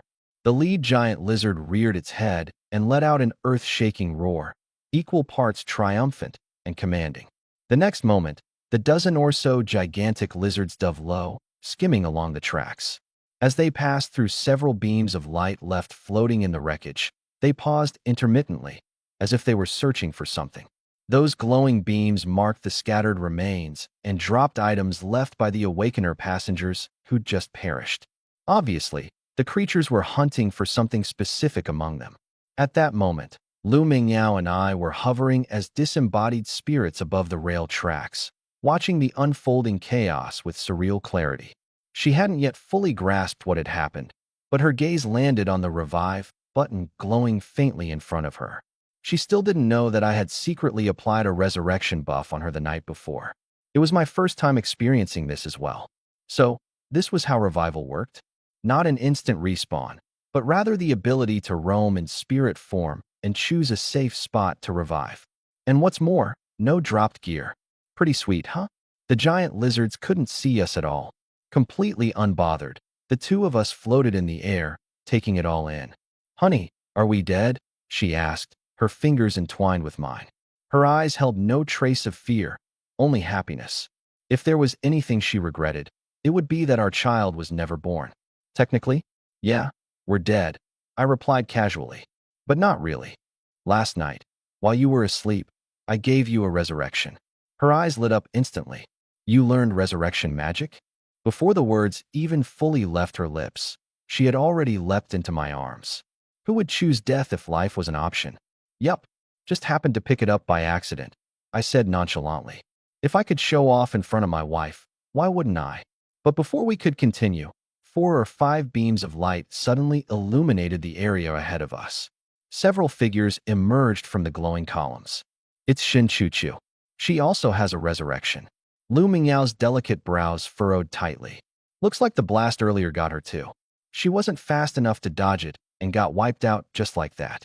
A smirk tugged at my lips. My wife's enemy? Naturally, she's my enemy too. Why didn't it finish her off? Ugh. Awful people just live forever, my wife muttered spitefully, though we both understood the reality. How could someone from a big family like the Shun family not have a resurrection capability on standby? As Shun Chuchu revived, 6 or 7 more figures suddenly descended from the skies, armed with great swords and staves, evidently reinforcements from the 6th and 7th war zones.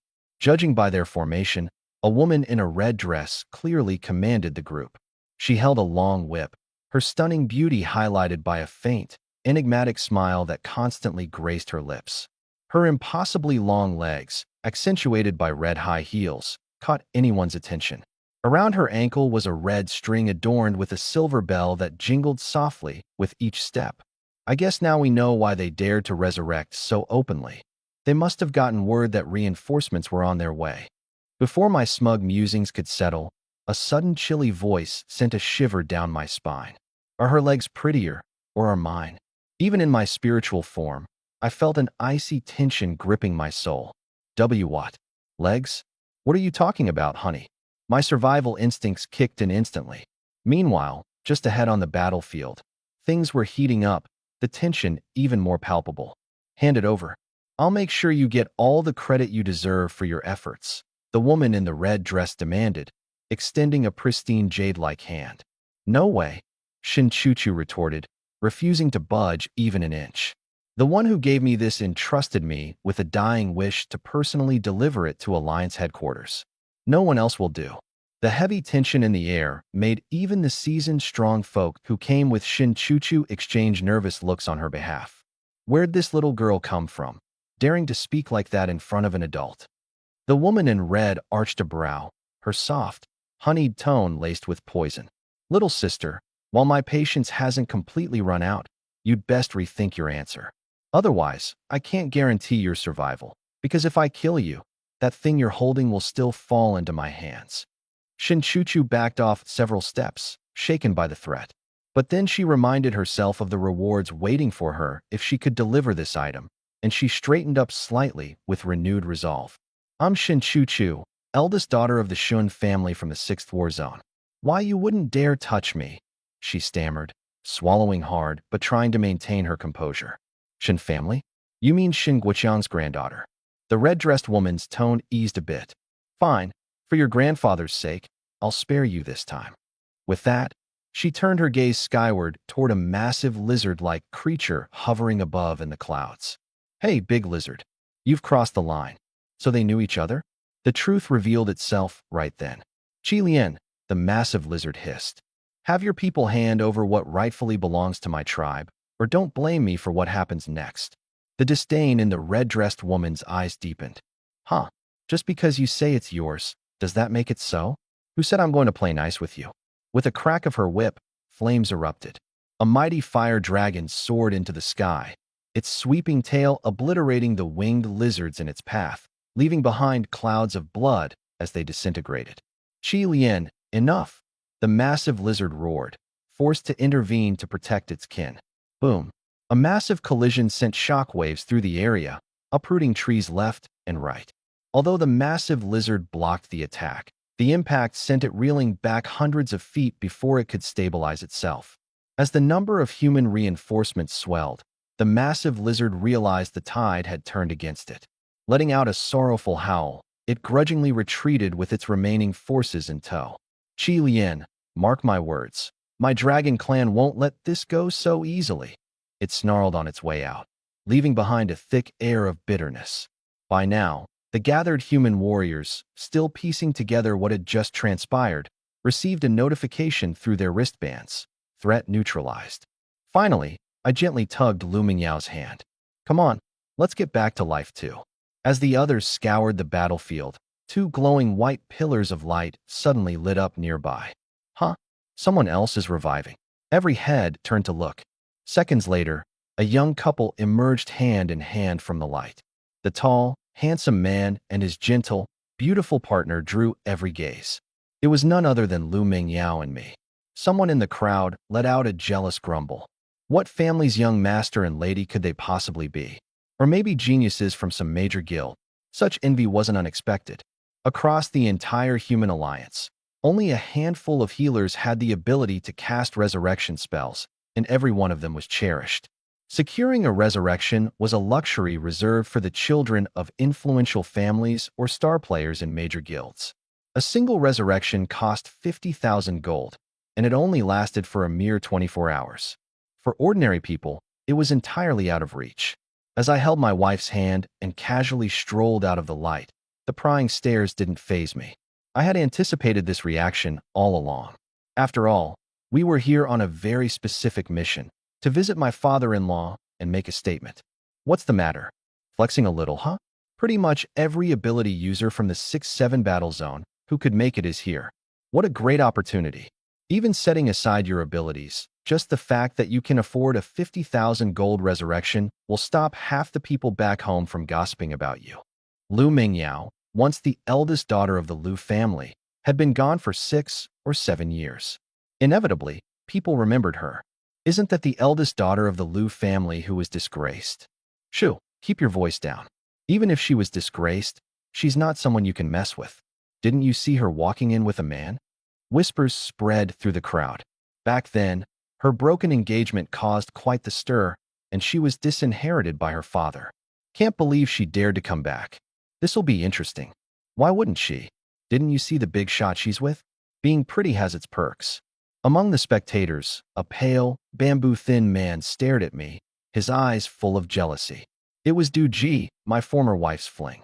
When I called the police back then, Xin Yanran, my ex-wife, couldn't escape a stint in prison. But Du Ji managed to dodge punishment by exploiting his identity as a pharmacist. A peculiar situation unfolded. Those who recognized Lu Mingyao assumed she'd hitched her wagon to a powerful rising star, while those who recognized me thought I'd cozied up to the Lu family's eldest daughter. Well, not everyone. There was someone who noticed both of us, but she wouldn't dare speak up. Shin Chu, shielded in the crowd, also spotted Lu Mingyao. Surprise flashed in her eyes. but it quickly gave way to a sharp, sardonic expression as she considered the benefits of handing in the contents of her bag and the advantages it would bring to her. Oh, look who's back, the Liu family's eldest daughter, after all these years. You know, your little sisters really missed you, she sneered, stepping out of the crowd to confront Lu Mingyao. Her tone dripped with faux concern and affection, though her expression was pure mockery. My life isn't something the esteemed Miss Shen needs to worry about, Lu Mingyao replied, unable to hide her disdain. Sister, still so heartless, I see. Don't forget, I helped you back in the day. If it weren't for me covering for you, your little rendezvous with young Master Chen would have been completely exposed when father walked in. Shin Chuchu's gaze settled on Lu Mingyao, linked arm in arm with me, her intent clear, to disgust her enough to cause a public breakup. I had no clue about this little tidbit from the past, but I trusted my wife. Besides, I distinctly remembered the red evidence of her innocence on our wedding night. Move it, mutt. Didn't your owner teach you not to block the path and bark?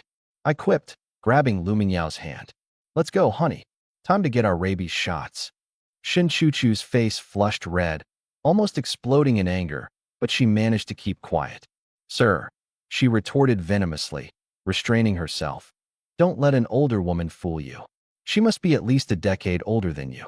Imagine bringing home a haggard wife. Before her mocking words could fully register with the crowd, she collapsed to her knees with a heavy thud, as if an invisible weight had crushed her. Older woman? It was only then that everyone noticed a stunning woman in a crimson dress standing behind her. Her gaze was icy, and the whip in her hand made a menacing creak as she flexed it. Scarlet Scorpion. Our eyes met briefly, and like a guilty child, I immediately looked away. Then, realizing how suspicious I must look, I quickly straightened up and offered a respectful bow. Elder Scarlet Scorpion.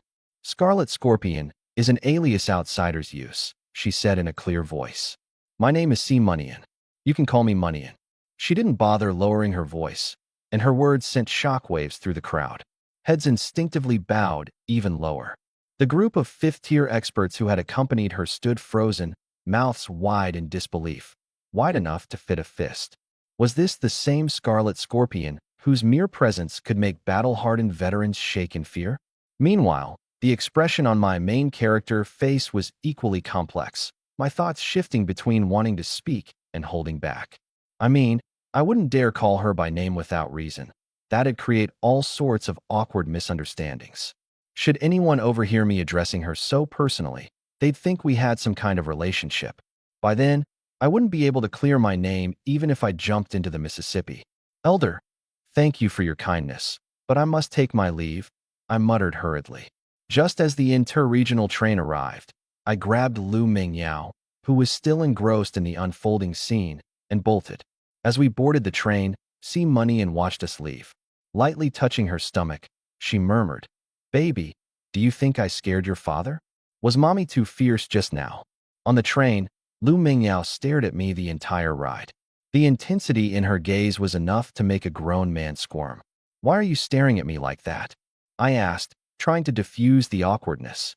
Care to explain? She asked, folding her arms, her suspicion evident. Even she couldn't believe that I'd have any connection to someone like Scarlet Scorpion, but the unfolding events defied logic. Anyone would find it fishy. If I said I don't know her and had never met her before today, would you believe me? I stammered. What do you think? She replied, dodging my question with another, never breaking eye contact. This whole situation reeked of disaster. How was I supposed to explain something like this? The worst part was that no one, not even my own wife, would believe me. I felt like crying, replaying the events in my mind. Honestly, even I almost believed I'd somehow gotten chummy with a big shot like her. Especially after hearing, Scarlet Scorpion is what outsiders call me. Wait, so does that make me an insider? And the kicker? Things just kept getting worse. A basket of fruits and a bouquet of lilies, hoping to leave a good impression. Upon entering the hospital room, the air felt heavy with a mix of antiseptic and something indescribable, a sense of life slowing down. Old Mr. Liu was lying on the bed, his hair completely silver, but his eyes held a glimmer of sharpness that showed a life once lived with vigor and passion. He looked frail, though, and seeing him like that made my wife clench my hand tightly. "Grandpa," she said softly, her voice choked with emotion.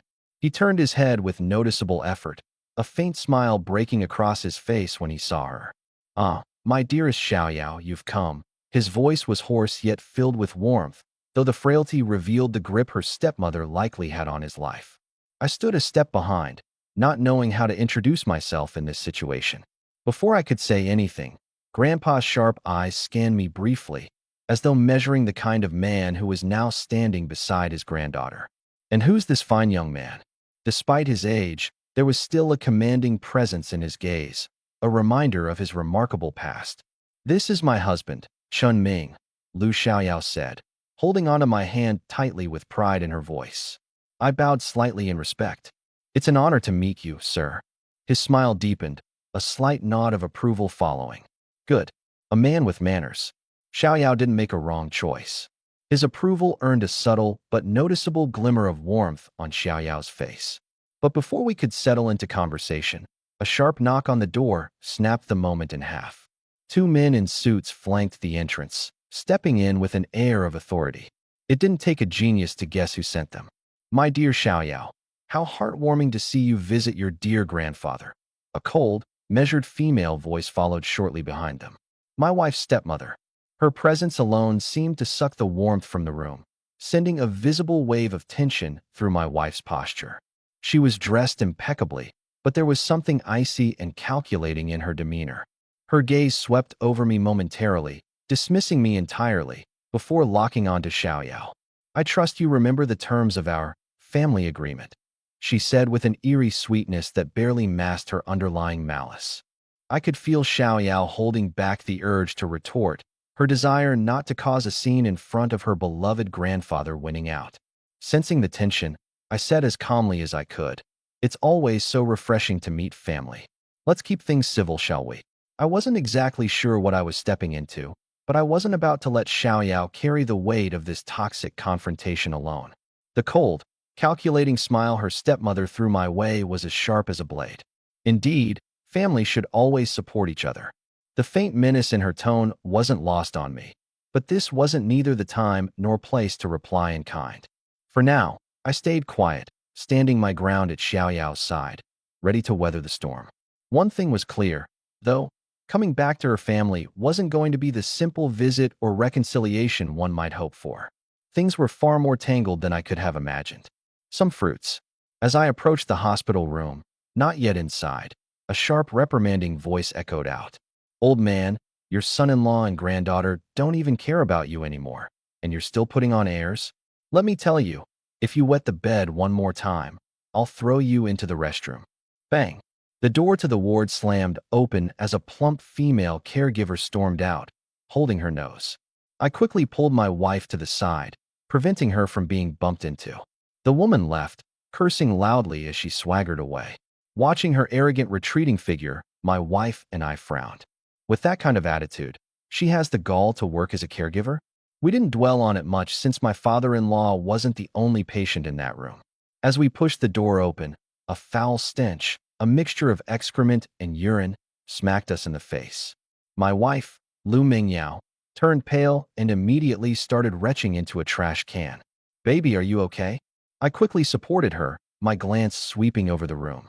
It only took a single glance to ignite a fiery rage within my chest, like lava boiling and searing my insides, impossible to suppress. "Honey, let me take you to a nearby hotel first. I'll handle the rest. You're pregnant and just went through the trauma of that train accident," I said firmly. Though still nauseous and hesitant, she prioritized the safety of our unborn child and reluctantly nodded. Worried that she wouldn't be able to stomach the scene unfolding in this room, I scooped her up in my arms without hesitation and carried her out. This being District 6, my wife had no shortage of enemies. To be cautious, I booked 10 suites, deliberately spreading them across different floors in the hotel. I even avoided the elevators, taking the stairs up instead. "Honey, stay here and rest. I'll come back to you as soon as I've handled everything with your grandfather." I kissed her tenderly on the forehead. Once out the door, I didn't leave immediately. Instead, I sat down on the sofa in the hotel's living room and pulled out something I'd been carrying in my backpack for a long time. A legendary skill book, Doom Curse. When I first obtained it, I thought it was useless, contributing nothing to combat strength, so I left it untouched. But after seeing what I just had in that hospital room, I changed my mind. They say it's easier to deal with the king of hell than his meddlesome minions. Now, I finally understood why. The moment I opened that hospital room door, I realized the plump caregiver had been yelling at none other than Lu Mingyao's grandfather. There was only one decrepit bed in the dilapidated room. The curtains were tightly drawn, shutting out all natural light, and the overhead light wasn't even turned on. The room was shrouded in darkness, indistinguishable between day and night. A frail, elderly man lay on the moldy sheet, his blanket long gone. The sight had filled me with an overwhelming urge to slice that vile woman into pieces. Be grateful to the authorities, I muttered darkly. If the law didn't protect people like you, I swear I'd make you wish you were dead. My grip tightened around the skill book, veins bulging on the back of my hand. I wasted no time, flipping the book open to study the intricate runes inside. Whether it was my burning anger over the situation or the book being surprisingly straightforward, within 5 minutes, I had memorized 3 runes. Opening my system panel, I noticed a plus symbol beside Doom Curse in my skill menu. Without hesitation, I tapped it. Ding! Consumed 3 skill points. Congratulations! You learned a new skill. Doom Curse LV1. Unique. Reduces the target's luck value by 100, inflicting the miserable misfortune status. Lasts 24 hours. Power increases with the caster's spiritual energy investment, with no upper limit. Higher skill levels significantly enhance effects while reducing resource consumption. Miserable misfortune. Good things avoid you completely. Bad luck finds you at every turn. Reading the description, I realized I had entirely underestimated this skill's value all along. Its most terrifying aspect was its no upper power limit, coupled with the fact that it was instant cast. Plus, the victim's status bracelet wouldn't display any signs of being cursed, leaving them clueless even toward their dying breath. This is the ultimate weapon for ruining someone silently. I smirked. The only drawback, physical contact or possession of an item linked to the target's aura, is required for the skill to activate. But conditions? They're no problem. There's always a way to handle it when the time comes. Fully prepared, I rose and descended the hotel stairs, again, avoiding the elevators. With 10 suites scattered across floors and misdirection in play, even if enemies came snooping, it would buy valuable time for Meng Yao to stay safe. This needs to be resolved quickly. The hospital was just across the road. My first priority was to get Grandpa Lu into a better room. When I told the staff I came to see old Lu, everyone stared at me in astonishment. Apparently, in all these years, this was the first time anyone had visited him, and naturally, curiosity piqued as to why. After ensuring the doctors and nurses were on board, I headed straight back to the room. I thought I had prepared myself mentally, but the horrifying sight inside reignited the murderous rage previously bubbling within me. Walking up to the bed, I stared at that frail, dying old man, someone who'd lived his life with dignity and integrity, reduced to such a tragic state. Grandpa, I'm Ming Yao's husband. My name is Chun Ming. I've come to take you home. As I carefully lifted his emaciated body, I noticed a horrifying detail. His back had started to rot from lying on moldy, damp sheets for so long. Just as I held him, the door was violently kicked open. Who are you?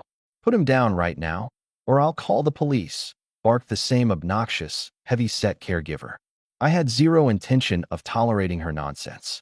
Get out. You're fired. Don't show up here again. I snapped coldly, holding the frail old man as I strode toward the exit. Never did I imagine that such a corpulent woman could move so quickly. Twisting her hefty frame, she blocked the doorway like it was her specialty, arching her arms defiantly. Stand by in the lounge for a bit. My proficiency, honed on data up to October 2023, ensures that this intense and action-packed manuscript retains its flow and suspense while staying true to its detailed Chinese storytelling roots. Let's continue crafting a compelling narrative. Hold on a sec. His attitude became much more respectful compared to earlier, which was understandable. That was the head of the Blacksmith Guild in the 6th District, a master-level smith, and he was personally coming to meet someone as young as me. I didn't expect Wan Chao to personally greet me either. Within 5 minutes, hearty laughter boomed from the reception hall. Haha, you must be Chen Ming, right? That old man Kong Xian has been bragging to me nonstop about taking on a genius apprentice. Finally, I get to meet you in person today. A burly guy with a beard covering his entire face walked up to me, his arm muscles so swollen it seemed any moment they'd burst. Greetings, Vice President Wan Chao. I bowed in respect, then cut straight to the point. With time being tight, I was fearful something might happen to my wife if I got back late. I apologize for the sudden visit, but I have a request to make. Wan Chao didn't seem surprised. His gaze swept to the elder slung across my back. Follow me, he said. Once we'd left the hall, he spoke again. How do you get yourself mixed up in the Liu family mess? As the guild's vice president, it was no surprise he recognized Liu Laoyizi. I gave a wry smile. To be honest, Lu Mingyao is my wife. The old man is my grandfather-in-law. I guess you could say. Oh, that explains it. Wan Chao hadn't expected this connection. Don't worry. As long as you're in the Blacksmith Guild's territory, no one will dare touch you. If Old Kong found out his prized disciple got mistreated on my turf, he'd chew me out for days. Thank you, Master Wan. Finally, the weight on my chest lifted. No need for thanks. Technically, we're half apprentices under the same mentor.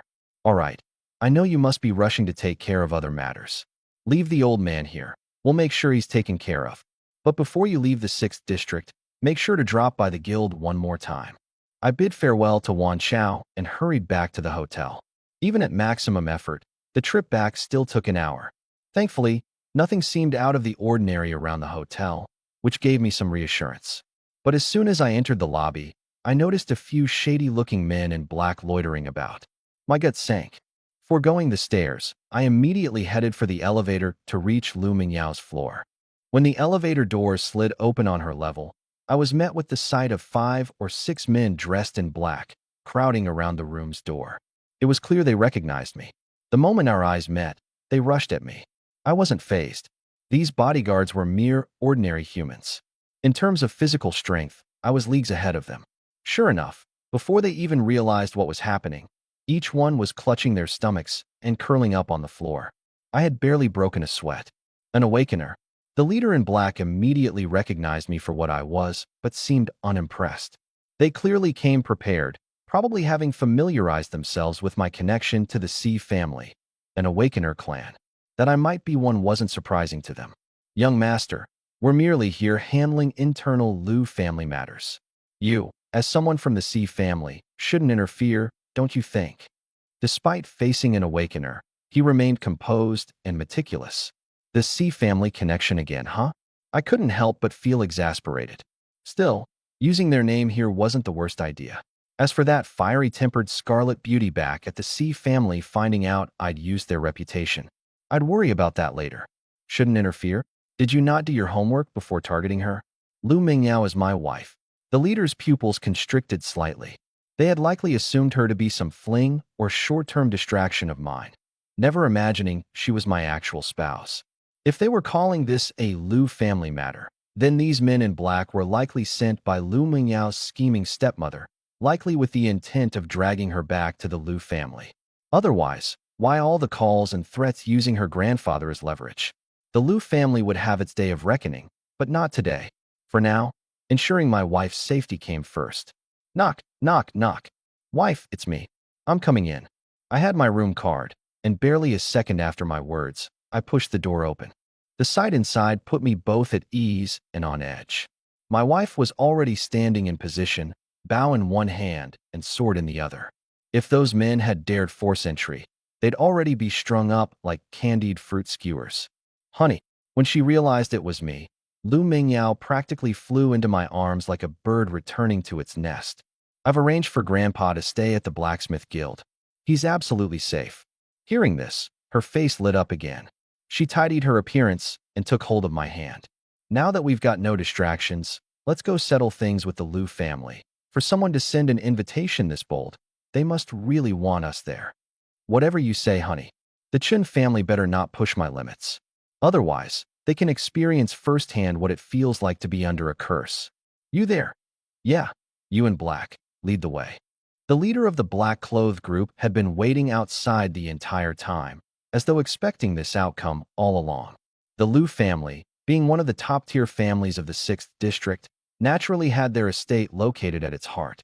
Riding in their car, we arrived in front of a grand mansion. Emblazoned above the entry gates were two gilded characters, Liu family. That sign wasn't just for show. Its presence symbolized official recognition by the alliance. If Liu Mingyao's father had tried changing their family name, the entire Liu family would have been ousted by the alliance the very next day. Right now, the estate was bustling with activity. Today was the wedding day of a Liu family young miss and a young master from the Qin family, a union being touted as one of the grandest events in the 6th District. Servants were on high alert, ensuring every detail was executed perfectly. Of course, the Liu family young miss getting married today wasn't Liu Mingyao, Yao's fiancé, Chen Lichuan. They only wished for Liu Mingyao to wither like a flower stuck in the mud. How could they possibly give anything good to her?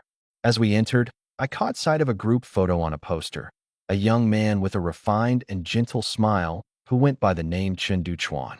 Out of curiosity, I searched him up with my wristband. Turns out, the guy was impressive.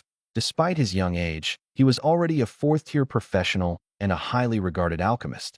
A prodigy from a young age, he was set to inherit the Qin family legacy as the future head. And as for Liu Mingyao's fiancé, Chen Lichuan, naturally, I looked him up too. Complete scum, indulging in drinking, drugs, debauchery, and everything else vile imaginable. Changing girlfriends as often as one changes clothes, he had used his family's awakener lineage to sow havoc wherever he went. Word was, no girl lasted more than a week by his side, and any who caught his attention inevitably met a grim fate. Disfigured or crippled if lucky, dead if not. The more I saw, the tighter my teeth clenched. How clever the Lius were, plotting to marry off my wife as a pawn to win favor with the Qin family. Huh? A sinister smile crossed my lips. My curse of calamity was well overdue for some fun. The man in black led us to a lavish villa. Miss, please head inside. The master is waiting for you, he informed us before swiftly departing. Sensing what I assumed to be anxiety on my part, Liu Mingyao gave me a reassuring pat. Whatever happens, or whatever they say that makes you upset, don't hold back. Speak your mind, and don't give them an inch. When we stepped inside, I was greeted by a blatant display of opulence. The interior screamed showy wealth. On the plush leather sofas sat a middle-aged couple, clearly poised and pampered.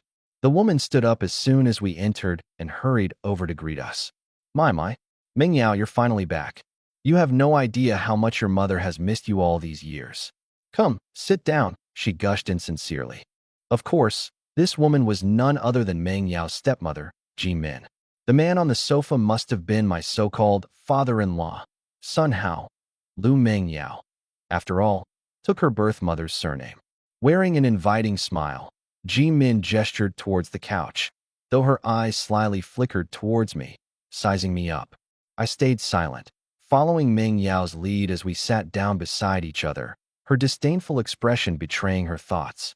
And this must be our esteemed son-in-law, right? Make yourself at home. No need to be formal. Ji Min's gaze swept over my thrift shop attire.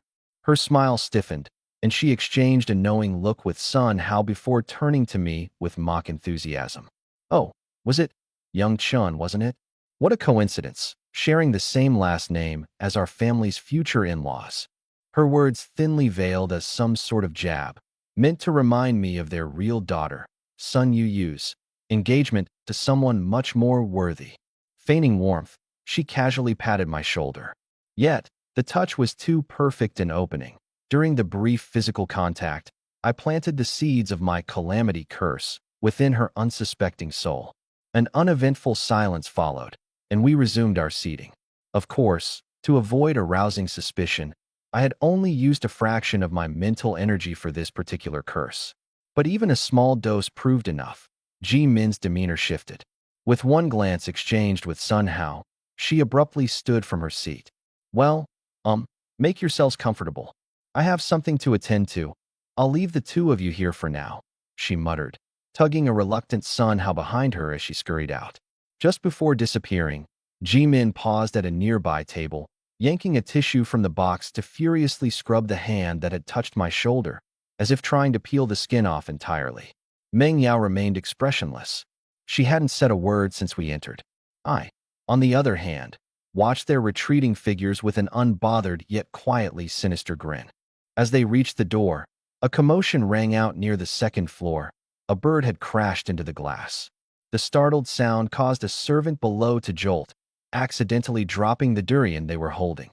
Upstairs, oblivious to the chaos, and too busy obsessively rubbing her hands clean, Ji-min failed to notice the spiked fruit making its rapid descent above her. With uncanny precision, the basketball-sized durian landed squarely on her face. For a moment, the scene froze. A second later, Ji-min's blood-curdling scream echoed through the villa with momentum strong enough to rattle the furniture. Even some guests peered curiously from outside to check the source of the commotion. "You, find whoever's responsible and get rid of them," she bellowed, her disheveled face now mangled beyond recognition as she grappled with the embarrassment. The servant who initially dropped the durian fainted again, this time seemingly forever. "So what do you think, my dear wife? Satisfying enough for you?" I asked, sliding a look toward Meng Yao. Even she appeared momentarily stunned by how swiftly karma had repaid the wicked stepmother. Although no serious harm had come to Ji-min, her humiliation was clear as day. "How did you pull that off?" Meng Yao asked incredulously. While undeniably strange, she had long since believed I was capable of just about anything. "I'll tell you later," I replied cryptically. "This is just the beginning. The show's only getting started." My lips curled into a smirk. This time, the curse was set for a full 7 days. What she'd just experienced was merely the opening act. While Ji-min wanted nothing more at this point than to flee, she had little choice but to head back upstairs. Exposing her disfigured face to the partygoers outside would be social suicide, so she begrudgingly returned for medical attention.